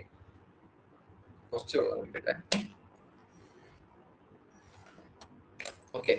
അപ്പം belt and road initiative എന്ന് പറഞ്ഞാൽ ഒന്നുമില്ല, 2013 ഈ പറയുന്ന ഈ string of പേൾസിന്റെ ഒക്കെ ഒരു വേറൊരു മോഡ് സാധനമാണെന്നൊക്കെ നമുക്ക് വേണമെങ്കിൽ പറയാം. Okay, belt and road initiative എന്ന് പറഞ്ഞാൽ സൗത്ത് ഏഷ്യൻ റീജിയനിലെ കണക്ടിവിറ്റി ഉറപ്പുവരുത്തുക, ട്രേഡ് കുറച്ചുകൂടെ എൻഹാൻസ് ചെയ്യുന്ന ഉദ്ദേശത്തോടെ ഒരുപാട് റോഡുകളും അതേ കണക്ക് തന്നെ ബാക്കിയുള്ള ഇൻഫ്രാസ്ട്രക്ചർ പ്രോജക്ട്സ് ഒക്കെ പണിയുന്ന ഒരു കൺസ്ട്രക്ട് ചെയ്യുന്ന ഒരു പ്ലാനാണ് ബെൽറ്റ് ആൻഡ് റോഡ് ഇനിഷ്യേറ്റീവ് എന്ന് പറഞ്ഞാൽ ചൈന 2013 കൊണ്ടുവന്നതാണ്. ഓക്കെ, അപ്പം south east Asia, central Asia, the gulf region, Africa and Europe with network of land and sea routes. Okay, ലാൻഡും ഉണ്ട്, സീ റൂട്ട്സും ഉണ്ട്. ഈ പറയുന്ന south east Asia, Europe, Africa എല്ലാം കണക്ട് ചെയ്യുക. സൗത്ത് ഏഷ്യയുമായിട്ട് ഈ പറയുന്ന റീജിയൻസ് എല്ലാം കണക്ട് ചെയ്യുക എന്ന് പറയുന്ന ഒരു ബ്രോഡർ ആസ്പെക്റ്റിലുള്ള ഒരു പ്രോജക്റ്റ് ആണ് ബെൽറ്റ് ആൻഡ് റോഡ് ഇനിഷ്യേറ്റീവ് എന്ന് പറയുന്നത്.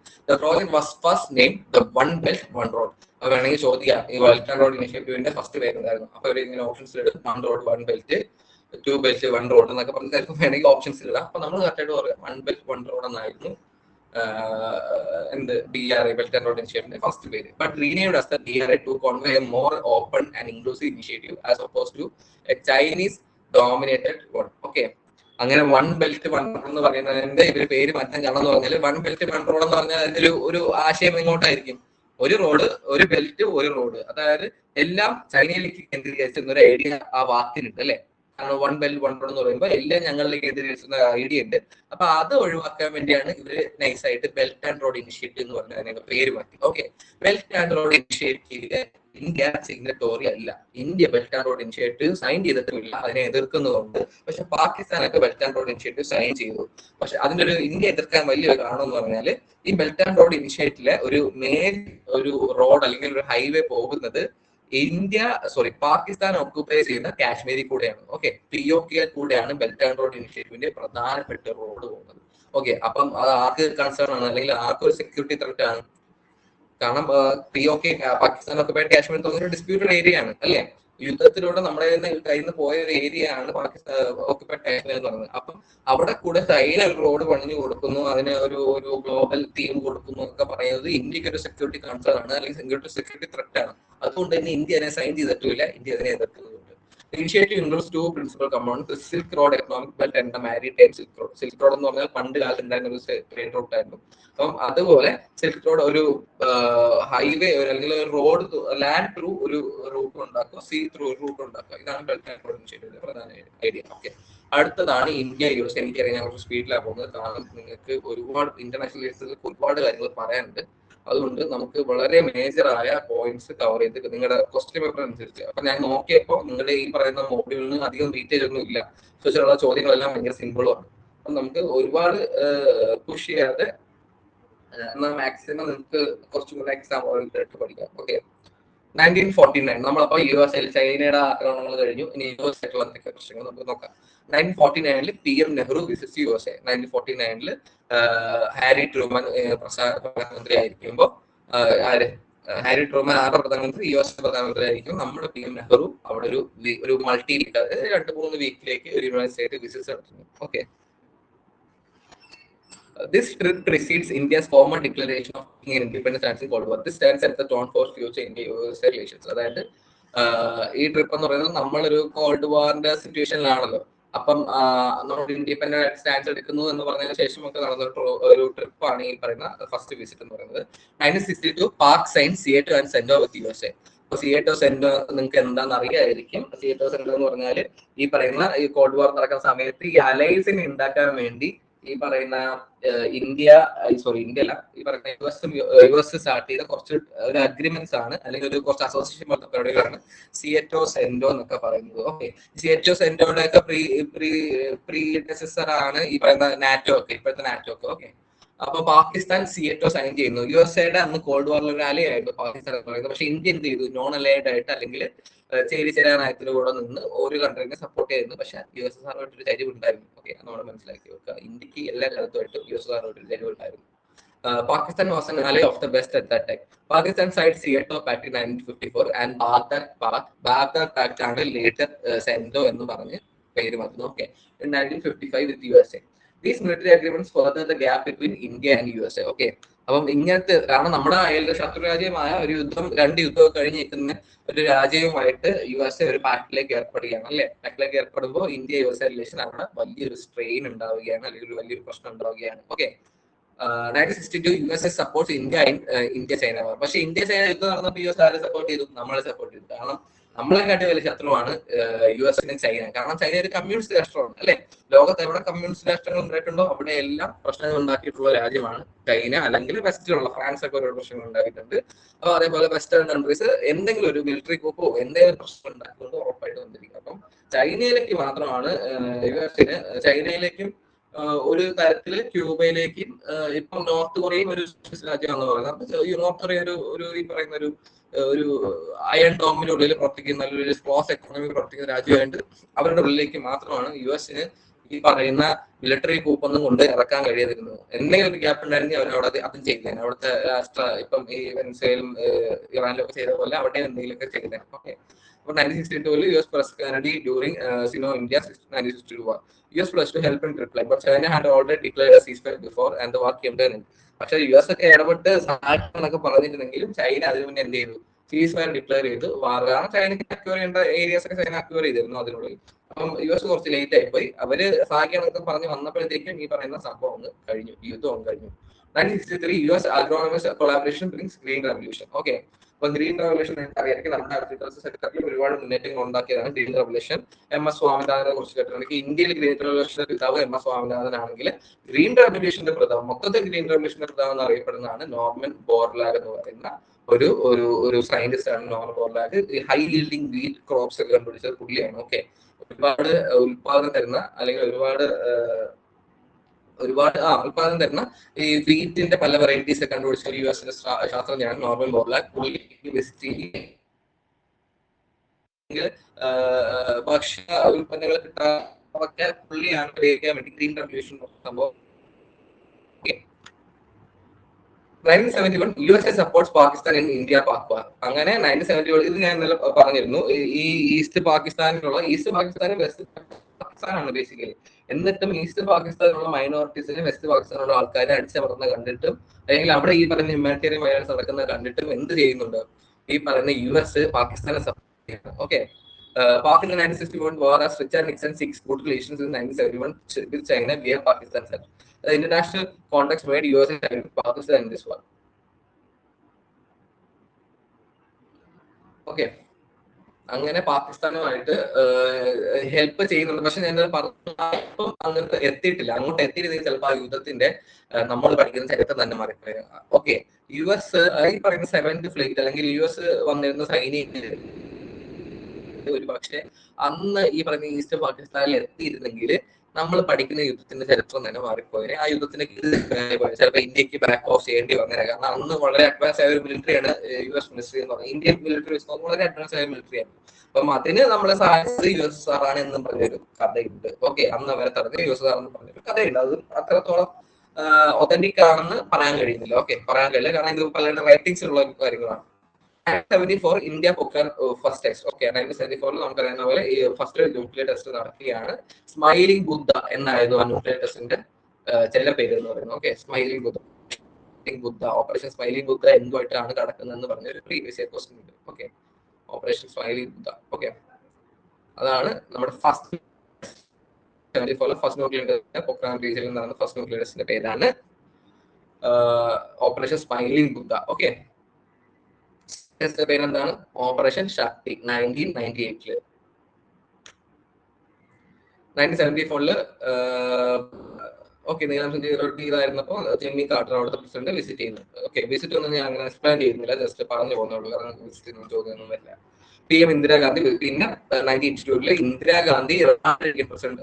പ്രീവിയസ് സ്ലൈഡ് പ്രീവിയസ് ആയിട്ട് ഏതാണ് ലാസ്റ്റ് പോയിന്റ് പറഞ്ഞാൽ മതിയോ?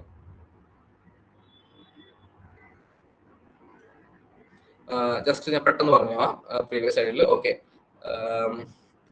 പാകിസ്ഥാൻ സിയറ്റോ സെന്റോ സൈൻ ചെയ്യുന്നു. നമ്മുടെ എന്താണ് ഇന്നത്തെ നമ്മുടെ ഈ നേറ്റോ എന്നൊക്കെ പറയുന്ന മാറി വന്നതിന്റെ ഫസ്റ്റ് ഒരു രൂപം എന്ന് പറയുന്നത് സിയറ്റോ സെന്റോ. കാരണം കോൾഡ് വാറിന്റെ ഭാഗമായിട്ട് അപ്പം USSR ഉണ്ടായിരുന്ന വാർസോ പാക്ട് ആണ്. വാർസോ പാക്ട് കുറച്ച് രാജ്യങ്ങൾ സൈൻ ചെയ്യുന്നു. സിയറ്റോ സെന്റോ വേറെ കുറച്ച് രാജ്യങ്ങൾ സൈൻ ചെയ്യുന്നു. ആയിട്ട് പാകിസ്ഥാൻ സൈൻ ചെയ്യുന്നു. പക്ഷെ ഇന്ത്യ നാമിനെ പിടിച്ച് തന്നെ പോയി നോൺ അലൈൻഡ് മൂവ്മെന്റ് ചെയ്ത പ്രസ്ഥാനത്തിലൂടെ പോയി. Okay.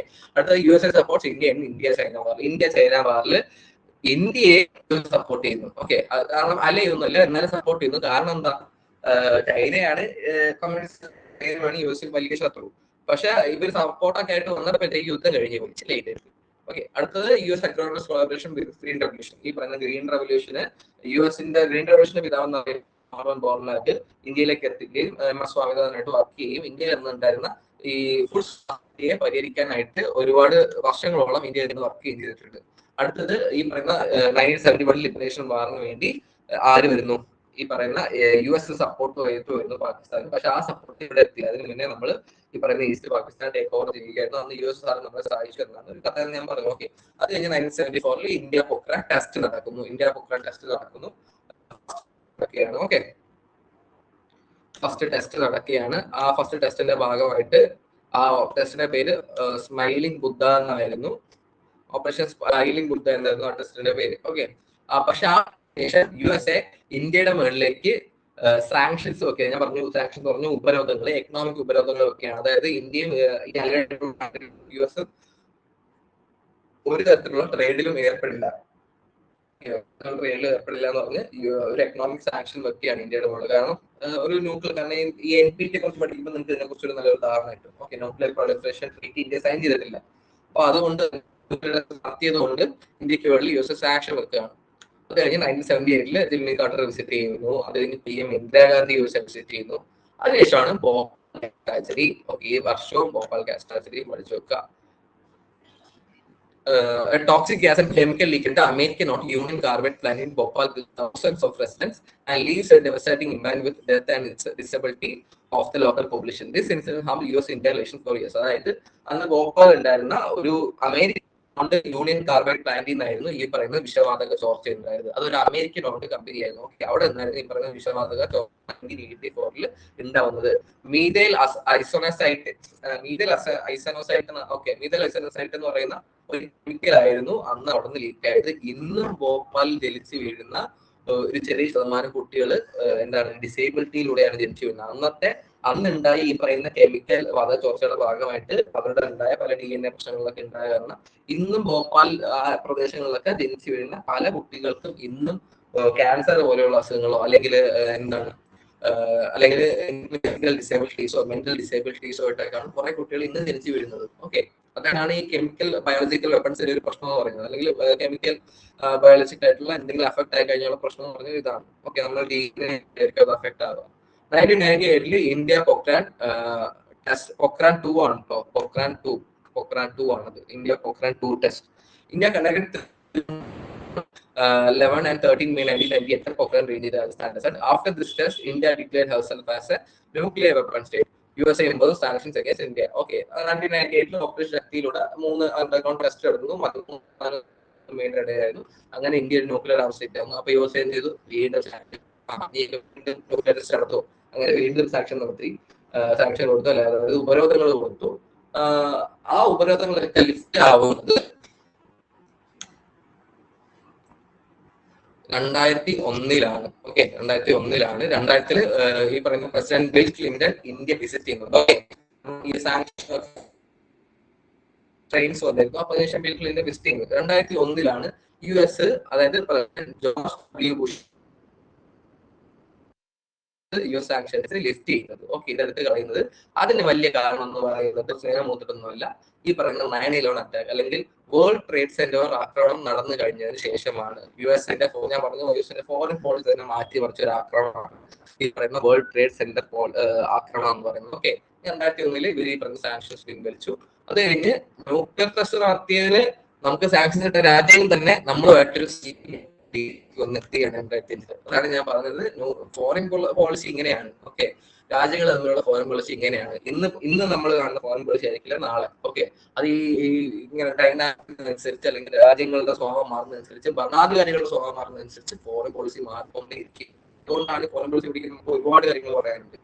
Okay, 2005 civil nuclear deal draft ഉണ്ട് 18 ജൂലൈ 2005. ഇത് സൈൻ ചെയ്യുന്നത് 2008 ഓക്കെ, ഡ്രാഫ്റ്റ് ചെയ്ത് എന്താണെന്ന് വെച്ചാൽ 2005 ഓക്കെ, അന്ന് PM മൻമോഹൻ സിംഗും പ്രസിഡന്റ് ബുഷും ഒരു ജോയിന്റ് സ്റ്റേറ്റ്മെന്റ് ചെയ്യുകയാണ്. അതായത് നമ്മളൊരു സിവിൽ ന്യൂക്ലിയർ ഡീലിലേക്ക് എത്തുന്നു. അടുത്താണ് open skies agreement. Open skies അഗ്രിമെന്റും ഇമ്പോർട്ടന്റ് ആണ്. ഓക്കെ, നിങ്ങൾ ഈ അഗ്രിമെന്റ് പേര് പഠിക്കുക, ആര് തമ്മിലാണ്, വർഷം പഠിക്കുക. ഓക്കെ, അത്രയും മതി. ഓപ്പൺ സ്കൈസ് അഗ്രിമെന്റ് എന്ന് പറഞ്ഞാൽ ഒന്നുമില്ല, ഒരു ഓപ്പൺ സ്കൈസ് അത് തന്നെയാണ്. ഓക്കെ, അതായത് എയർബേസുകൾ, അമേരിക്കയുടെ ഇന്ത്യയുടെ എയർബേസുകൾ അവരവരുടെ വിമാനങ്ങൾക്ക് വേണ്ടി ഫ്രീ ആയിട്ട് തുറന്നു കൊടുക്കുക, വലിയ റെസ്ട്രിക്ഷൻസ് ഒന്നും ഇല്ലാതെ. അതിന് ഇന്റർനാഷണൽ പാസഞ്ചേഴ്സിന് വേണ്ടി ആയിക്കോട്ടെ, സർവീസസിന് വേണ്ടി ആയിക്കോട്ടെ, അതൊക്കെ ട്രേഡിന് വേണ്ടി ആയിക്കോട്ടെ, പീപ്പിൾ ടു പീപ്പിൾ കണക്ടിവിറ്റിക്ക് വേണ്ടി ആയിക്കോട്ടെ, ഇവരുടെ എയർ സ്പേസുകൾ വലിയ റെസ്ട്രിക്ഷൻ ഇല്ലാതെ ഇന്ത്യൻ വിമാനങ്ങൾക്കായാലും US-ന്റെ ഓൺ വിമാനങ്ങൾക്കായാലും തുറന്നു കൊടുക്കുക എന്ന് പറയുന്ന ഐഡിയയിലാണ് ഓപ്പൺ സ്പേസ് അഗ്രിമെന്റ് വരുന്നത്. അത് കഴിഞ്ഞ് 2006 സിവിൽ ന്യൂക്ലിയർ ഡീല് സൈൻ ചെയ്യപ്പെടുകയാണ്. ഓക്കെ, സിവിൽ ന്യൂക്ലിയർ ഡീൽ എന്ന് പറഞ്ഞാൽ എന്താണ്? സിവിൽ ന്യൂക്ലിയർ എന്ന് പറഞ്ഞാൽ നമ്മൾ ഈ എനർജിക്ക് വേണ്ടി കൺസ്യൂം ചെയ്യുന്ന ന്യൂക്ലിയർ എനർജിനെയാണ് നമ്മൾ സിവിൽ ന്യൂക്ലിയർ എന്ന് പറയുന്നത്. ഓക്കെ, അതായത് ഇപ്പൊ കൂടംകുളത്തൊക്കെ ഒരു പ്ലാന്റ് ഉണ്ട്. കൂടംകുളം നിങ്ങൾ പ്ലാന്റ് കേട്ടിട്ടുണ്ടാവും അല്ലെ? തമിഴ്നാട്ടിലാണ്, കന്യാകുമാരി അടുത്തൊക്കെയാണ് കൂടംകുളം പ്ലാന്റ് ഉള്ളത്. അപ്പൊ അങ്ങനത്തെ ഈ പറയുന്ന ജനങ്ങൾക്ക് യൂസ് ചെയ്യാൻ വേണ്ടി പവർ അല്ലെങ്കിൽ ഒരു പവറിന് വേണ്ടി നമ്മൾ യൂസ് ചെയ്യുന്ന പവർ പ്രൊഡ്യൂസ് ചെയ്യാൻ വേണ്ടി നമ്മൾ യൂസ് ചെയ്യുന്ന പ്ലാന്റുകളാണ് സിവിൽ ന്യൂക്ലിയർ പ്ലാന്റുകൾ എന്ന് പറയുന്നത്. മറ്റേത് എന്താണ്, വെപ്പണൈസ്ഡ് പ്ലാന്റുകളാണ്. ഓക്കെ, വെപ്പൺ ആക്കാൻ വേണ്ടി അല്ലെങ്കിൽ ഈ പറയുന്ന മെറ്റൽസ് ഉപയോഗിച്ച് വെപ്പണൈസ് ചെയ്യുന്നതിനാണ് മറ്റേ പ്ലാന്റുകൾ എന്ന് പറയുന്നത്. സിവിൽ ന്യൂക്ലിയർ ഡീൽ എന്ന് പറയുന്നത് ഈ സിവിൽ ആവശ്യങ്ങൾക്കായിട്ടുള്ള അല്ലെങ്കിൽ പീപ്പിളിന്റെ ആവശ്യങ്ങൾക്കായിട്ടുള്ള പവർ ജനറേഷന് വേണ്ടിയാണ് ഇത് ഉപയോഗിക്കുന്നത്. ഓക്കെ, അടുത്തതാണ് United States India peaceful atomic energy corporation. ഇതിനെ ഹെൻറി ജെ ഹൈഡ് ആക്ട് എന്ന് പറയുന്നുണ്ട്. Okay, hide act, Henry J hide act. കാരണം ഹെൻറി ജെ ഹൈഡ് എന്ന് പറഞ്ഞാൽ അവിടുത്തെ ഒരു സെനറ്റർ ആയിരുന്നു. United States India peaceful atomic energy corporation act of 2006. Okay, 2006 also known as hide act. Henry J hide act ആണെന്ന്, കാരണം ഹെൻറി ജെ ഹൈഡ് ആണ് ഇത് അവതരിപ്പിച്ചത്, അതുകൊണ്ടാണ് ഹെൻറി ജെ ഹൈഡ് ആക്ട് എന്ന് പറയുന്നത്. It's a domestic law that allows the United States to cooperate with India on nuclear issues. ഇതിന്റെ ഒരു ബേസിക് ഐഡിയ എന്ന് പറഞ്ഞു കഴിഞ്ഞാൽ ഒന്നുമില്ല, അതായത് അന്ന് അമേരിക്കയിൽ ഉണ്ടായിരുന്ന നിയമപ്രകാരം NPT, അതായത് ന്യൂക്ലിയർ പ്രൊളിഫറേഷൻ ട്രീറ്റി സൈൻ ചെയ്യാത്ത ഒരു രാജ്യങ്ങളുമായി ഒരു തരത്തിലുള്ള ന്യൂക്ലിയർ ഡീലുകളിൽ ഏർപ്പെടാൻ പാടില്ല, സിവിൽ ആയിട്ടുള്ള ഒരു ന്യൂക്ലിയർ ഡീലിൽ ഏർപ്പെടാൻ പാടില്ല എന്നൊരു നിയമം അമേരിക്കയിൽ ഉണ്ടായിരുന്നു. അപ്പം അതിനെ എന്ത് ചെയ്യാൻ, അതിനെ ബൈപ്പാസ് ചെയ്ത് നമ്മളിവിടെ അമെന്റ്മെന്റ് കൊണ്ടുവരുന്ന മാതിരിയാണ് അവിടെ ഈ ആക്ട് കൊണ്ടുവരുന്നത്. The act passed by the US House of Representatives on July 26, 2006. It modifies the requirements of section 123 of the US atomic energy act. അങ്ങനെ സെക്ഷൻ 123, അതുകൊണ്ടാണ് നമ്മുടെ ഈ സിവിൽ ന്യൂക്ലിയർ ഡീലിനെ 123 അഗ്രിമെന്റ് എന്ന് വിളിക്കുന്നത്. അവിടുത്തെ ഇതായിരുന്നു സെക്ഷൻ. ഓക്കെ, ഈ പറയുന്ന ഈ സിവിൽ അവരുടെ ന്യൂക്ലിയർ ആക്ടുമായിട്ട് ബന്ധപ്പെട്ട് കിടക്കുന്ന ആക്ടാണ് സെക്ഷൻ 123 അമേരിക്കയുടെ. ഓക്കെ, അപ്പൊ അതിനെ അമെന്റ് ചെയ്തുകൊണ്ടാണ് ഈ പറയുന്ന ഹെൻറി ജെ ഹൈഡ് ആക്ട് വരുന്നത്. Okay, Hyde Act also exempts India from signing the non-proliferation treaty. Non-proliferation treaty sign ചെയ്യുന്നതിലും ഇന്ത്യയെ ഒഴിവാക്കിയായിരുന്നു. ഓക്കെ, സൈൻ ചെയ്തതിലും കുഴപ്പമില്ല, നിങ്ങൾ നമ്മുടെ പാർട്ണറാണ് എന്ന് പറഞ്ഞ് അവരങ്ങ് ഹെൻറി ജെ ഹൈഡ് ആക്ട് പാസ്സാക്കി. അത് കഴിഞ്ഞാൽ 2008 123 അഗ്രിമെന്റ്. 123 അഗ്രിമെന്റ് വരാൻ കാരണം എന്താണ്, അവിടുത്തെ സെക്ഷൻ 123 ആയിരുന്നു ഈ പറയുന്ന യുഎസിന്റെ ഈ ന്യൂക്ലിയർ ഡീൽസുമായിട്ട് ബന്ധപ്പെട്ടുള്ള സെക്ഷൻ. അതുകൊണ്ടാണ് നമ്മുടെ ഈ അഗ്രിമെന്റ് 123 അഗ്രിമെന്റ് എന്ന് പറയുന്നത്. അത് 2008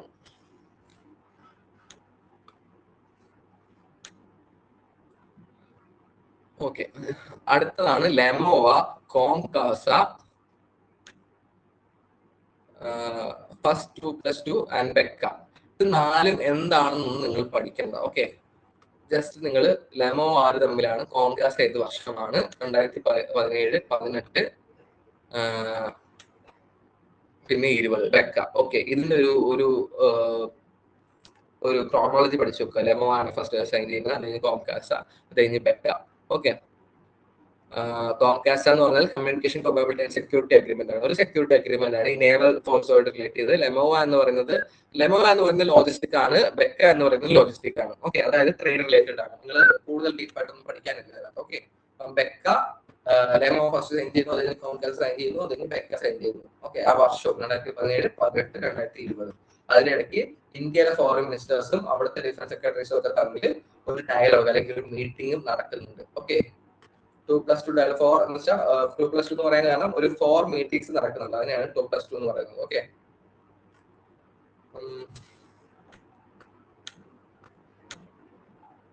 2017, President Trump administration introduced the Buy American, Hire American initiative, which directly impacted Indian tech companies that rely on H1B visa holders. അങ്ങനെ ഈ പറയുന്ന അതായത് ബൈ അമേരിക്കൻ, ഹയർ അമേരിക്കൻ എന്ന് പറയുന്നത് എന്താണ് നമുക്കറിയാം. ഈ പറയുന്ന ഈ മറ്റേ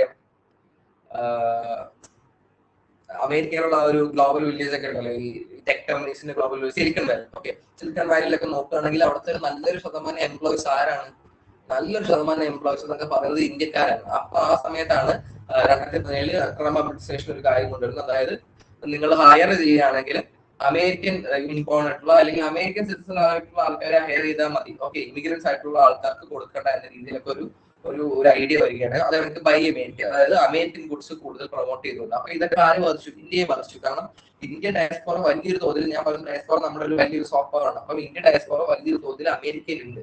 അപ്പം അവരുടെ അവകാശങ്ങളെ അല്ലെങ്കിൽ അവർക്ക് അവിടെ നിലനിൽപ്പിന്റെ പ്രശ്നങ്ങൾ ഉണ്ടാവും. അതുകൊണ്ട് തന്നെ ഇന്ത്യൻ ഗുഡ്സ് ആരും വാങ്ങാതെ കഴിഞ്ഞാൽ അതിന്റെ പ്രശ്നങ്ങൾ ഉണ്ടാവും. അപ്പൊ അതൊക്കെ ആയിട്ട് ബന്ധപ്പെട്ടാണ് ഈ പ്രധാന ട്രംപ് അഡ്മിനിസ്ട്രേഷൻ ഈ ബൈ അമേരിക്കൻ, ഹയർ അമേരിക്കൻ ഒരു പോളിസി കൊണ്ടുവരുന്നത്. പക്ഷെ അതൊന്നും അധികം വിജയിച്ചിട്ടില്ല. Okay, 2018, following the US withdrawal from the Iran nuclear deal, India continues to engage with Iran, particularly in energy intervals such as our port project, which is seen as a strategic corridor for trade. Okay, അങ്ങനെ ഇറാനുമായിട്ട് ഒരു nuclear ഡീലിലേക്ക് അല്ലെങ്കിൽ ഒരു ഇവർ തമ്മിലുള്ള പ്രശ്നങ്ങൾ പരിഹരിക്കാൻ ഒരു 2011 meeting വരുന്നുണ്ട്. പക്ഷെ എന്ത് പറ്റുന്നുണ്ട്, അമേരിക്ക സ്വാഭാവികമായിട്ട് അതിൽ നിന്ന് ബാക്ക് അടിച്ചു. അമേരിക്ക പറയുന്ന കാര്യങ്ങളൊന്നും അംഗീകരിക്കാൻ ഇറാന് സാധിച്ചില്ല. ഓക്കെ, അപ്പം ഇന്ത്യ എന്ത് ചെയ്തു? ഇന്ത്യ ഈ സാഹചര്യം മുതലെടുത്തു. സ്വാഭാവികമായിട്ടും ഇന്ത്യയുടെ ആവശ്യം എന്താണ്? ഇന്ത്യക്ക് നമുക്ക് പ്രധാന നമ്മുടെ നാഷണൽ ഇൻട്രസ്റ്റ് ആണ്, നമ്മുടെ ജനങ്ങളുടെ ആവശ്യമാണ് നമുക്ക് വരുന്നത്. അങ്ങനെ ഇറാനുമായിട്ട് ഇന്ത്യ നല്ലൊരു തോതിൽ എനർജി ഇമ്പോർട്ട്സ് സ്റ്റാർട്ട് ചെയ്യുകയാണ്. അതുകൊണ്ടാണ് ഇപ്പൊ നല്ല പണി കിട്ടിയത്. ഓക്കെ, കാരണം ഇപ്പം ഇറാനിൽ പറയുന്ന കടലിടുക്കിന്ന് ഞാൻ പറഞ്ഞു, കപ്പൽ വന്നാൽ നമ്മുടെ വീട്ടിൽ തന്നെ അടുപ്പ് തിരിയത്തുള്ളൂ. ഓക്കെ, അതാണ് ഇപ്പോഴത്തെ അവസ്ഥ. എനർജി ഇമ്പോർട്ട്സ് ഇറാനുമായിട്ട് സ്റ്റാർട്ട് ചെയ്യുന്നു. അതായത് ചബഹർ പോർട്ട് ഭയങ്കര ഇമ്പോർട്ടന്റ് ആണ്. ചബഹർ പോർട്ട് ഇറാനിലുള്ള ഇന്ത്യ പണിയുന്ന പോർട്ടാണ്. ഓക്കെ, അങ്ങനെ ചബഹർ പോർട്ടിലൊക്കെ നമ്മളൊരു സഹകരിക്കുന്നു. ഇന്ത്യ ഇറാൻ തമ്മിൽ ആ ടൈമിൽ നല്ല ബന്ധം സ്ഥാപിച്ചു വരികയാണ്. ഓക്കെ, പ്രീ കോവിഡ് ടൈമിൽ തന്നെ നമുക്ക് നല്ല ബന്ധമുണ്ട്. Countering Americans advisory through sanctions act. CAATSA is a United States federal law that imposes sanctions. India could also face US sanctions for purchasing S-400 missiles from Russia under the CAATSA. അപ്പോൾ CAATSA എന്ന് പറയുന്നത് നമ്മൾ നേരത്തെ പറഞ്ഞ ഉപരോധങ്ങൾ, ഈ അമേരിക്കയുടെ സ്ഥിരം ഒരു വലിയൊരു ആയുധമാണ് CAATSA എന്ന് പറയുന്നത്. കാരണം അമേരിക്ക പറഞ്ഞ കേൾക്കാൻ നിൽക്കുന്ന ഒരു വലിയൊരു ശതമാനം രാജ്യങ്ങളുണ്ട്. ഓക്കെ, ഒരുപാട് രാജ്യങ്ങൾ അമേരിക്ക പറഞ്ഞ ഓക്കെ സമ്മതിച്ചു. ഈ നാട്ടിലുള്ള രാജ്യങ്ങളൊക്കെ അമേരിക്ക എന്ന് പറയുന്നത് അത് കേൾക്കും. അതുകൊണ്ട് തന്നെ സാങ്ഷൻസിന് വേണ്ടിയുള്ള അമേരിക്കയുടെ ആക്ട് ആണ് ഈ CAATSA എന്ന് പറയുന്നത്. അങ്ങനെ ഈ CAATSA എന്ന് പറയുന്നത് CAATSA എന്ന് പറയുന്ന ആക്ട്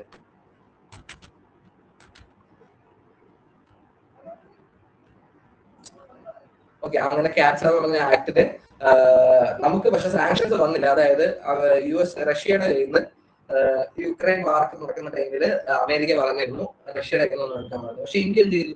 ഇന്ത്യ മിസൈൽസ് വാങ്ങിയിരുന്നു. ഓക്കെ, S-400 മിസൈൽസ് പറഞ്ഞാൽ റഷ്യയുടെ നമ്മൾ വാങ്ങിച്ച മിസൈൽസ് വാങ്ങുന്നു. അത് മാത്രമല്ല, റഷ്യ യുക്രൈൻ വാർ നടക്കുന്ന ടൈമില് ഈ റഷ്യയുടെ കയ്യിൽ നിന്ന് ഓയിൽ വാങ്ങാൻ പാടില്ല എന്ന് പറഞ്ഞ അമേരിക്ക ഒരു സാങ്ഷൻ വെച്ചിരുന്നു. പക്ഷെ ഇന്ത്യ അപ്പോഴും എന്ത് ചെയ്തു? ഇന്ത്യ വളരെ ചീപ്പായിട്ട്, നമുക്ക് GCC കിട്ടുന്നതിനെക്കാട്ടി വളരെ ചീപ്പായിട്ട് ഇന്ത്യ റഷ്യയുടെ കയ്യിൽ നിന്ന് ഓയിൽ വാങ്ങിച്ചു. അന്ന് ജയശങ്കർ പറഞ്ഞത് നമുക്ക് വലുത് ഞങ്ങളുടെ രാജ്യത്തിലെ ഞങ്ങളുടെ സിറ്റിസൺസിന്റെ അവകാശങ്ങളാണ്, അല്ലെങ്കിൽ അവർക്ക് ബേസിക് ആയിട്ട് നെസസിറ്റീസ് ആണ്, അല്ല നിങ്ങൾ സാങ്ഷൻ നോക്കി നീക്കാൻ നമുക്ക് പറ്റില്ല എന്ന രീതിയിൽ തന്നെയാണ് അന്ന് ജയശങ്കർ, അതായത് നമ്മുടെ എക്സ്റ്റേണൽ അഫയേഴ്സ് മിനിസ്റ്റർ പറഞ്ഞത്. ഓക്കെ, അപ്പൊ സാങ്ഷൻസ് ഒക്കെ എന്ന് പറയുന്നത് ചില രാജ്യങ്ങളിൽ ഇത് ഏൽക്കും. പക്ഷെ ഇപ്പം ഇന്ത്യയിലൊന്നും ഇനി US സാങ്ഷൻസ് ഒന്നും കൊണ്ടുവരാൻ ചാൻസ് ഒന്നും ഇല്ല, അല്ലെങ്കിൽ അങ്ങനത്തെ ഒരു വലിയൊരു പ്രശ്നം ഉണ്ടാവും. ഓക്കെ, അടുത്തതാണ് ഇന്ത്യ റഷ്യ. ഇന്ത്യ റഷ്യ പറഞ്ഞതിന് മുമ്പ് ഞാൻ പറയാം, ഇന്ത്യ റഷ്യ തമ്മിൽ വളരെ കമ്പാരിറ്റീവ്ലി വളരെ സ്റ്റേബിൾ ആയ ഒരു റിലേഷൻഷിപ്പാണ്. ഓക്കെ, കമ്പാരിറ്റീവ്ലി വളരെ സ്റ്റേബിൾ ആയ റിലേഷൻഷിപ്പാണ് ഇന്ത്യ റഷ്യ തമ്മിലുള്ളത്. India Russia uses our support to India at the UN. Being a permanent member of the UN Security Council as veto power. Okay, veto power എന്താണെന്ന് നിങ്ങൾക്ക് അറിയായിരിക്കും. നമുക്കത് UN കുറിച്ച് പഠിക്കാൻ ഡീറ്റെയിൽ ആയിട്ട് പഠിക്കാം. വെറ്റോ പവർ എന്ന് പറഞ്ഞാൽ ഇപ്പം അവിടെ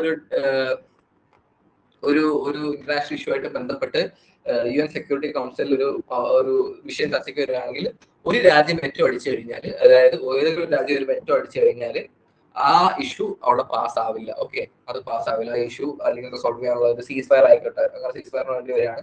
അപ്പം US ഒരു യുണൈറ്റഡ് നേഷൻസിന്റെ സെക്യൂരിറ്റി കൗൺസിൽ പെർമനന്റ് മെമ്പറാണ്. അപ്പം ഇറാനിലെ സീസ് ഫയർ കൊണ്ടുവരണം എന്നുള്ള കാര്യത്തിൽ US വെറ്റോ അടിച്ചു. അത് സീസ് ഫയർ ഇപ്പൊ കൊണ്ടുവരാൻ പറ്റില്ല, അതിന് അംഗീകരിക്കാൻ കഴിയില്ലെന്ന് പറഞ്ഞാൽ വെറ്റോ അടിച്ചു കഴിഞ്ഞാൽ സീസ് ഫയർ അവിടെ നിലവിൽ വരില്ല. ഓക്കെ, UN ആവശ്യപ്പെടാൻ കഴിയില്ല. അപ്പം USSR ഒരു പെർമനന്റ് മെമ്പർ ആണ്. ഓക്കെ, അത് കണക്കാണ് ഞാൻ പറഞ്ഞിരുന്നു. അപ്പം ഇന്ത്യ ഒരു പെർമനന്റ് മെമ്പർ ആക്കണം എന്ന് ആവശ്യപ്പെടുന്ന രാജ്യമാണ് റഷ്യ എന്ന് പറയുന്നത്. അത് കണക്ക് നമ്മുടെ കാശ്മീർ ഇഷ്യൂ ഉണ്ട്. USSR പെർമനന്റ് മെമ്പർ ആയ ടൈമിൽ നമ്മുടെ കാശ്മീർ ഇഷ്യൂല് ഇന്ത്യ സപ്പോർട്ട് ചെയ്ത ഒരു രാജ്യമാണ് USSR എന്ന് പറയുന്നത്. Okay, 1971 treaty of peace friendship and cooperation വളരെ ഇമ്പോർട്ടന്റ് ആയിട്ട് ട്രീറ്റിയാണ്. Treaty of peace friendship and cooperation. Okay, this treaty was a landmark in Norway's India's foreign policy because in context of non-alignment. This agreement was signed on the basis that USSR would guarantee military supplies to India and act preemptively in case of Chinese attack on India. Okay, അതായത് USSR ഈ ഒരു ട്രീറ്റിയുടെ ഒരു പ്രധാന ഉദ്ദേശം എന്ന് പറയുന്നത് ഇന്ത്യയിൽ എന്തെങ്കിലും തരത്തിലുള്ള ഒരു അഗ്രഷൻ, ഈ പറയുന്നത് പാകിസ്ഥാനും പറയാൻ പറ്റില്ല, ചൈന. ഓക്കെ, ചൈനയുമായിട്ട് ചൈനയുമായിട്ട് USSR അന്ന് അത്ര നല്ല ബന്ധമല്ലായിരുന്നു. പക്ഷെ ചൈനയുമായിട്ട് പാകിസ്ഥാൻ നല്ല ബന്ധം ഉണ്ടായിരുന്നു. ഓക്കെ, അതുകൊണ്ട് ചൈനയിൽ നിന്ന് എന്തെങ്കിലും ഒരു യുദ്ധം, കാരണം ഇത്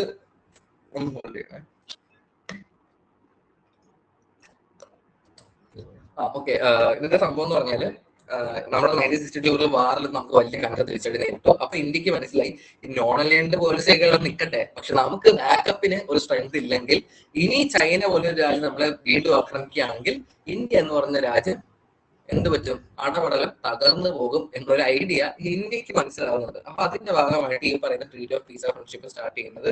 അപ്പൊ അതിനകത്ത് ഇന്ത്യയുടെ ഒരു പ്രധാന ഐഡിയ എന്ന് പറഞ്ഞാൽ ഇനി ചൈന അറ്റാക്ക് ചെയ്യുകയാണെങ്കിൽ, അതായത് മിലിറ്ററി ആയിക്കോട്ടെ വെപ്പൺസ് ആയിക്കോട്ടെ, അതിന് അന്ന് സഹായിക്കാൻ USSR ഉണ്ടാവും എന്നൊരു ഉറപ്പ് വരുത്തുകയാണ് ഈ അഗ്രിമെന്റിലൂടെ നമ്മൾ നേടുന്നത്. Okay, 1991 Russia takes ideologist and pragmatic approach.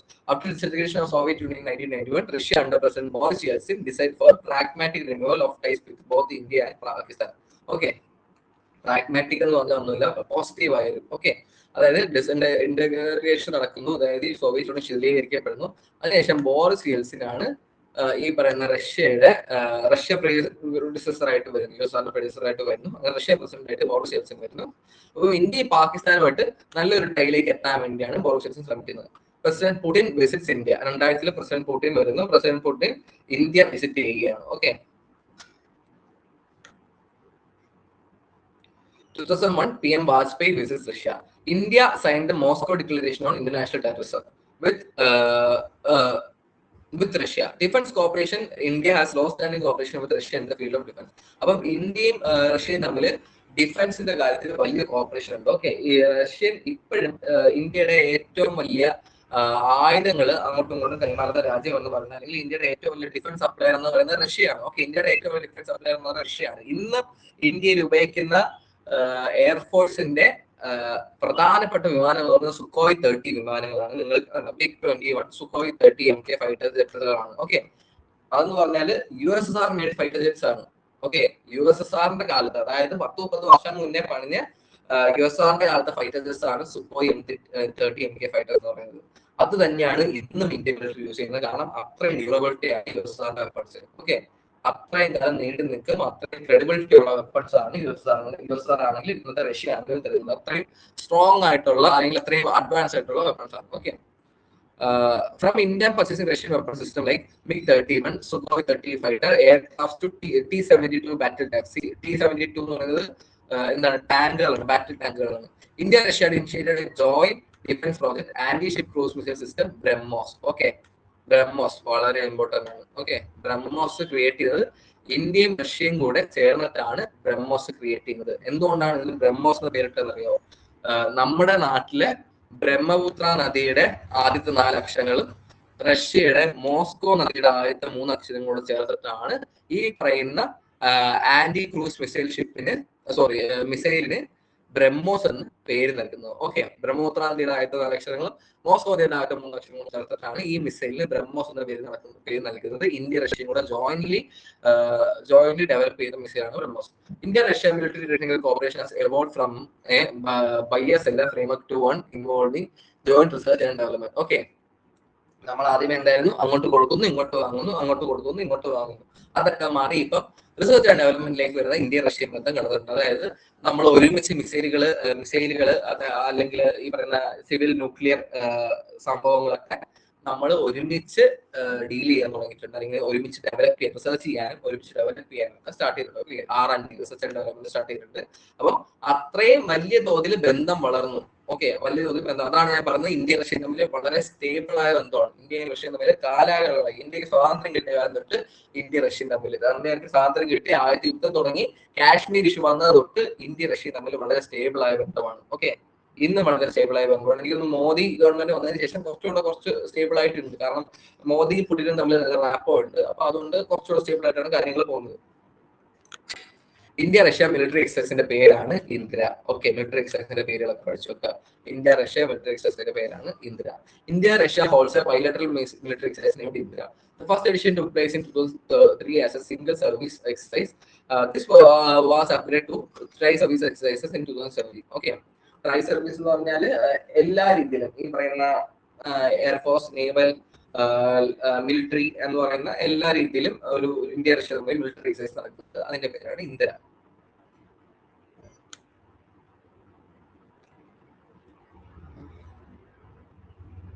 The last edition that took place in Kaliningrad in 2023. as for the 400 missiles during the BRICS summit. India and Russia signed a defense agreement for the purchase of S-400 missile systems. This step was criticized by the United States. അപ്പം ഇത് നമ്മൾ നേരത്തെ പറഞ്ഞ okay S-400 missile വാങ്ങിച്ചു കഴിഞ്ഞാൽ US sanctions കൊടുക്കുമെന്ന് പറഞ്ഞില്ലേ, പക്ഷെ സാങ്ഷൻ ഒന്നും കൊടുത്തില്ല. കാരണം നമ്മൾ S-400 മിസൈൽസ് എന്ന് പറഞ്ഞാൽ വളരെ ടെക്നോളജിക്കലി അഡ്വാൻസ്ഡ് ആയ ആന്റി ഇന്റർസെപ്റ്റർ മിസൈലുകളാണ്. ഓക്കെ, നമ്മൾ ഇന്റർസെപ്റ്റർ മിസൈലുകളെ കുറിച്ച് ഇപ്പം യുദ്ധമൊക്കെ കേൾക്കുന്നുണ്ടാവും. അതായത് ഒരു വിമാനമോ അല്ലെങ്കിൽ എയർക്രാഫ്റ്റോ നമ്മൾ ഇന്ത്യ അറ്റാക്ക് ചെയ്യുകയാണെങ്കിൽ അതിനെ ടാർഗറ്റ് ചെയ്ത് തിരിച്ചടിക്കാൻ കഴിയുന്ന മിസൈലുകളാണ്, ആന്റി എയർക്രാഫ്റ്റ് മിസൈലുകളാണ് S-400 മിസൈൽസ് എന്ന് പറയുന്നത്. അപ്പം നമ്മൾ ബൾക്കായിട്ട് റഷ്യയിൽ നിന്ന് പർച്ചേസ് ചെയ്യുന്നുണ്ട്, ഇതിനെ US ക്രിട്ടിസൈസ് ചെയ്യുന്നുണ്ട്. അടുത്തത് 2021 2+2 dialogue. First India Russia 2+2 dialogue held in New Delhi on 6 December 2021. രക്ഷാമന്ത്രി എന്ന് പറഞ്ഞാൽ എന്താണ്? ഡിഫൻസ് മിനിസ്റ്റർ ആണ് കേട്ടോ, പേരൊക്കെ മാറി. Rajnath Singh and external affairs, EAM എന്ന് പറഞ്ഞാൽ എക്സ്റ്റേണൽ അഫയേഴ്സ് മിനിസ്റ്റർ എന്നാണ് ഉദ്ദേശിക്കുന്നത്. Okay, Dr. Jaishankar represented the India side, while the Russian side was represented by Defense Minister Sergei Shoigu and Russian Foreign Minister Sergei Lavrov. Okay, അങ്ങനെ ഒരു 2+2 meeting നടക്കുന്നുണ്ട്. 2022 എല്ലാവർക്കും അറിയാവുന്ന Russia Ukraine യുദ്ധം നടക്കുകയാണ്. India's position on the Russia-Ukraine war has been consistent. India has been called for immediate cessation of violence and end to all hospitalities in this war. Despite economic sanctions against Russia from the West, India continued to maintain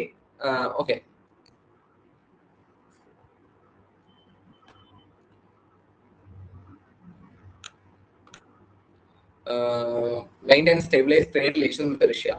okay, അതായത് India Russia വാറിന്റെ കാര്യങ്ങൾക്ക് അറിയായിരിക്കും. ഇപ്പൊ India Russian കോൺഫ്ലിക്റ്റില് Russia ഇങ്ങനെ അകമഞ്ഞ് ഇന്ത്യയെ support ചെയ്യുന്നുണ്ടെങ്കിലും India എന്ത് ചെയ്തിട്ടുണ്ട്? India വളരെ ന്യൂട്രൽ സ്റ്റാൻഡേർഡ് എടുത്തേക്ക്. അതായത് സീസ് ഫയർ വേണം, യുദ്ധം അവസാനിക്കണം, യുദ്ധം ഒന്നിനും ആർക്കും ഉപകാരം ചെയ്യില്ല എന്നൊരു ഐഡിയ തന്നെയാണ് ഇന്ത്യ നിൽക്കുന്നത്. അതിൽ വലിയ ആണെന്ന് പറയുന്നത് റഷ്യയെ പോലെ തന്നെയാണ് ഇപ്പൊ അമേരിക്കയും ഇന്ത്യക്ക്. ഓക്കെ, കാരണം ഈ റഷ്യ യുക്രൈൻ വാർ നടക്കാൻ ഒരു പ്രധാനപ്പെട്ട കാരണം എന്ന് പറയുന്നത് ഈ പറയുന്ന യുക്രൈനില് നാറ്റോയുടെ ബേസ് യുക്രൈൻ സ്ഥാപിക്കാൻ പോകുന്നതിന്റെ ഒക്കെ ബേസിലാണ് റഷ്യ ഈ പറയുന്ന യുദ്ധം അഴിച്ചുവിടുന്നത്. നേരത്തെ അല്ലാതെ പ്രശ്നങ്ങളുണ്ട്, യുക്രൈൻ റഷ്യയുടെ പാർട്ടാണെന്ന് പറഞ്ഞ്, കാരണം അവിടെ ഒരു എത്നിക് കോൺഫ്ലിക്റ്റ് നടക്കും. ഓക്കെ, അവിടുത്തെ ചെറിയ എത്നിക് മൈനോറിറ്റീസ് തമ്മിൽ പ്രശ്നങ്ങളുണ്ട്. ഓക്കെ, അപ്പം അതൊരു പ്രശ്നമാണ്. അത് കണക്ക് തന്നെ നാറ്റോയുടെ ഒരു ബേസ് യുക്രൈനിൽ കൊണ്ടുപോകാൻ ശ്രമിക്കുന്നത്. അപ്പം യുക്രൈൻ എന്ന് പറഞ്ഞാല് റഷ്യയുടെ അയൽ രാജ്യമാണ്. ഓക്കെ, അപ്പം നാറ്റോ പോലെ വെസ്റ്റ് ഓക്കുപൈ ചെയ്തിരിക്കുന്ന ഒരു ബേസ് റഷ്യയുടെ ബോർഡറിൽ വരിക എന്ന് പറഞ്ഞാൽ റഷ്യക്ക് അത് എന്താണ്? റഷ്യയുടെ വലിയൊരു സെക്യൂരിറ്റി ത്രെറ്റാണ്. അപ്പൊ ഈ ബേസ് വരുന്നതിന് മുന്നേ ഒരുപാട് വട്ടം യുക്രൈന്റെ റഷ്യ വാങ്ങി കൊടുത്താണ് കൊണ്ടുവരരുത്, ഞങ്ങൾ തിരിച്ചടിക്കും, ഞങ്ങൾ യുദ്ധത്തിന് ചെയ്യും, ഞങ്ങൾ അത് പിടിച്ചെടുക്കും, കൊണ്ടുവരരുതെന്ന് ഒരു 100 വട്ടം പറഞ്ഞതാണ്. എന്നിട്ടും അന്ന് ഈ പറയുന്ന ട്രംപിന്റെ ഒക്കെ ഉറപ്പിന്റെ പേരിൽ അല്ലെങ്കിൽ അമേരിക്കയുടെ ഉറപ്പിന്റെ പേരിൽ യുക്രൈന്റെ പ്രധാനമന്ത്രി കൊണ്ടുവരാൻ തീരുമാനിക്കുകയും അങ്ങനെയാണ് ഇത് ഒരു ഫുൾ സ്കെയിൽ വാറിലേക്ക് പോവുകയും ചെയ്യുന്നത്. ഫുൾ സ്കെയിൽ വാറിലേക്ക് പോയപ്പോൾ എന്ത് ചെയ്തു? യൂഷ്വലി അമേരിക്ക ചെയ്യുന്ന സ്ഥിരം പരിപാടി ചെയ്തു കൈയൊഴിഞ്ഞു. ഫുൾ സ്കെയിൽ വാറിലേക്ക് പോയി അവര് ഒറ്റപ്പെടുന്ന അവസരത്തെപ്പറ്റിക്കും അമേരിക്ക നന്നായിട്ട് കൈയൊഴിഞ്ഞു. ഈ പറയുന്ന എന്താണ് സെലൻസ്കി എന്നാണ് യുക്രൈൻ പ്രധാനമന്ത്രിയുടെ പേര്. സെലൻസ്കി വിചാരിച്ചു നാറ്റോയുടെ ഫോഴ്സസ് ഒക്കെ സഹായിക്കുന്നു, പക്ഷെ ആരും സഹായിച്ചില്ല. ഓക്കെ, അവരിപ്പോഴും ഒറ്റയ്ക്ക് ഇന്ന് തന്നെയാണ് ഫൈറ്റ് ചെയ്യുന്നത്. ഓക്കെ, വലിയ രീതിയിലുള്ള ആയുധങ്ങളൊക്കെ സർവീസ് ചെയ്ത് വരുന്നുണ്ടെങ്കിലും വലിയ രീതിയിലുള്ള സപ്പോർട്ടൊന്നും അവർക്ക് കിട്ടുന്നില്ല. റഷ്യ ഉക്രൈൻ യുദ്ധത്തിലും ഇന്ത്യയുടെ സ്റ്റാൻഡ് എന്ന് പറഞ്ഞാൽ neutral സ്റ്റാൻഡാണ്. Indian EAM, External Affairs Minister S. Jaishankar, stated India is keeping all the options open in order to diversify our energy needs from different sources, and this step has been well received from Moscow. Okay. അതായത് ഞാൻ പറഞ്ഞത് US-ന് ഒരു sanction ഉണ്ട്. Russia Ukraine യുദ്ധം നടക്കുന്നതാണ്. റഷ്യയുടെ കയ്യിൽ നിന്ന് ആരും ഓയിൽ സ്വീകരിക്കുന്നത്. പക്ഷെ എന്തോ ഇന്ത്യ ഓയിൽ സ്വീകരിച്ചു. പക്ഷെ ഇപ്പം ആ ഓയിൽ എടുക്കുന്നതിന്റെ തോതൊന്നും ഇന്ത്യ മയപ്പെടുത്തിയിട്ടുണ്ട്. ഓക്കെ, കുറച്ചിട്ടുണ്ട്. കാരണം അതിന് വലിയൊരു കാരണം ഈ US-ന്റെ സൈഡിൽ നിന്നുള്ള പ്രഷറാണ്. US നന്നായിട്ട് പ്രഷർ ചെയ്യുന്നുണ്ട്. അപ്പൊ അതൊക്കെ കാരണം തന്നെ റഷ്യ ഓയിൽ എടുക്കുന്ന ചെറുതായിട്ട്. പിന്നെ ഇതിനകത്ത് വേറൊരു ആസ്പെക്ട് എന്ന് പറഞ്ഞത്, എന്തൊക്കെ പറഞ്ഞാലും അവിടെ യൂറോപ്യൻ രാജ്യങ്ങളിൽ വിന്നർ ആകുമ്പോൾ റഷ്യന്ന് ഓയിൽ പോയില്ലെങ്കിൽ കാര്യങ്ങൾ നടക്കില്ല എന്ന് റഷ്യക്ക് നല്ല ധാരണയുണ്ട്. ഓക്കെ, വിന്റർ ആവുമ്പോ എത്രയൊക്കെ സാങ്ഷൻസ് പിടിച്ചിട്ടാലും ഈ ഓയിൽ എന്നൊക്കെ പറയുന്നതാണല്ലോ. കാരണം വിന്റർ ആയി കഴിഞ്ഞാൽ അവിടുത്തെ ആൾക്കാർക്ക് എന്താണ് അത്രയും ശൈത്യത്തെ താങ്ങാൻ കഴിയില്ല. ശൈത്യത്തെ താങ്ങാൻ ഓയിലും കാര്യങ്ങളൊന്നും അവർക്ക് നെസസറിയാണ്. അപ്പൊ ഓയിൽ ഇല്ലാതെ വിന്ററിന്റെ സമയത്ത് യൂറോപ്യൻ രാജ്യങ്ങൾക്ക് പിടിച്ചിരിക്കാൻ പറ്റത്തില്ല. അത് വലിയ സപ്ലൈ റഷ്യയാണ്. ഓക്കെ, അതിന് ഷോർട്ട് ഫോം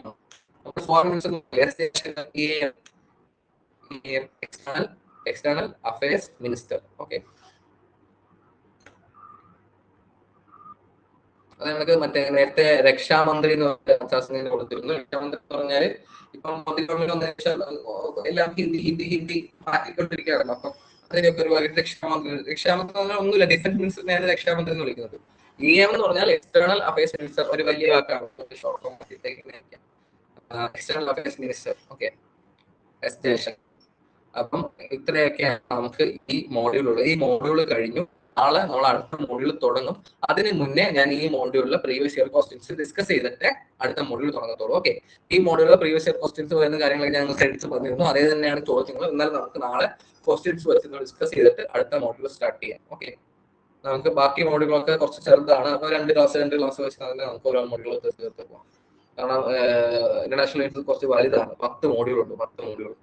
അപ്പം നമുക്ക് എല്ലാം ഡിസ്കസ് ചെയ്ത് തന്നെ പോവാം. അപ്പം ഇന്നത്തേക്ക് ഇത്രയേ ഉള്ളൂ. EM എന്താണെന്ന് മനസ്സിലായില്ലേ? എക്സ്റ്റേണൽ അഫയേഴ്സ് മിനിസ്റ്റർ, ഇത്രയേ ഉള്ളൂ EM എന്ന് പറയുന്നത്. അപ്പോൾ ഇത്രയേ ഉള്ളൂ, ഇന്നത്തേക്ക് കഴിഞ്ഞു. Okay, thank you.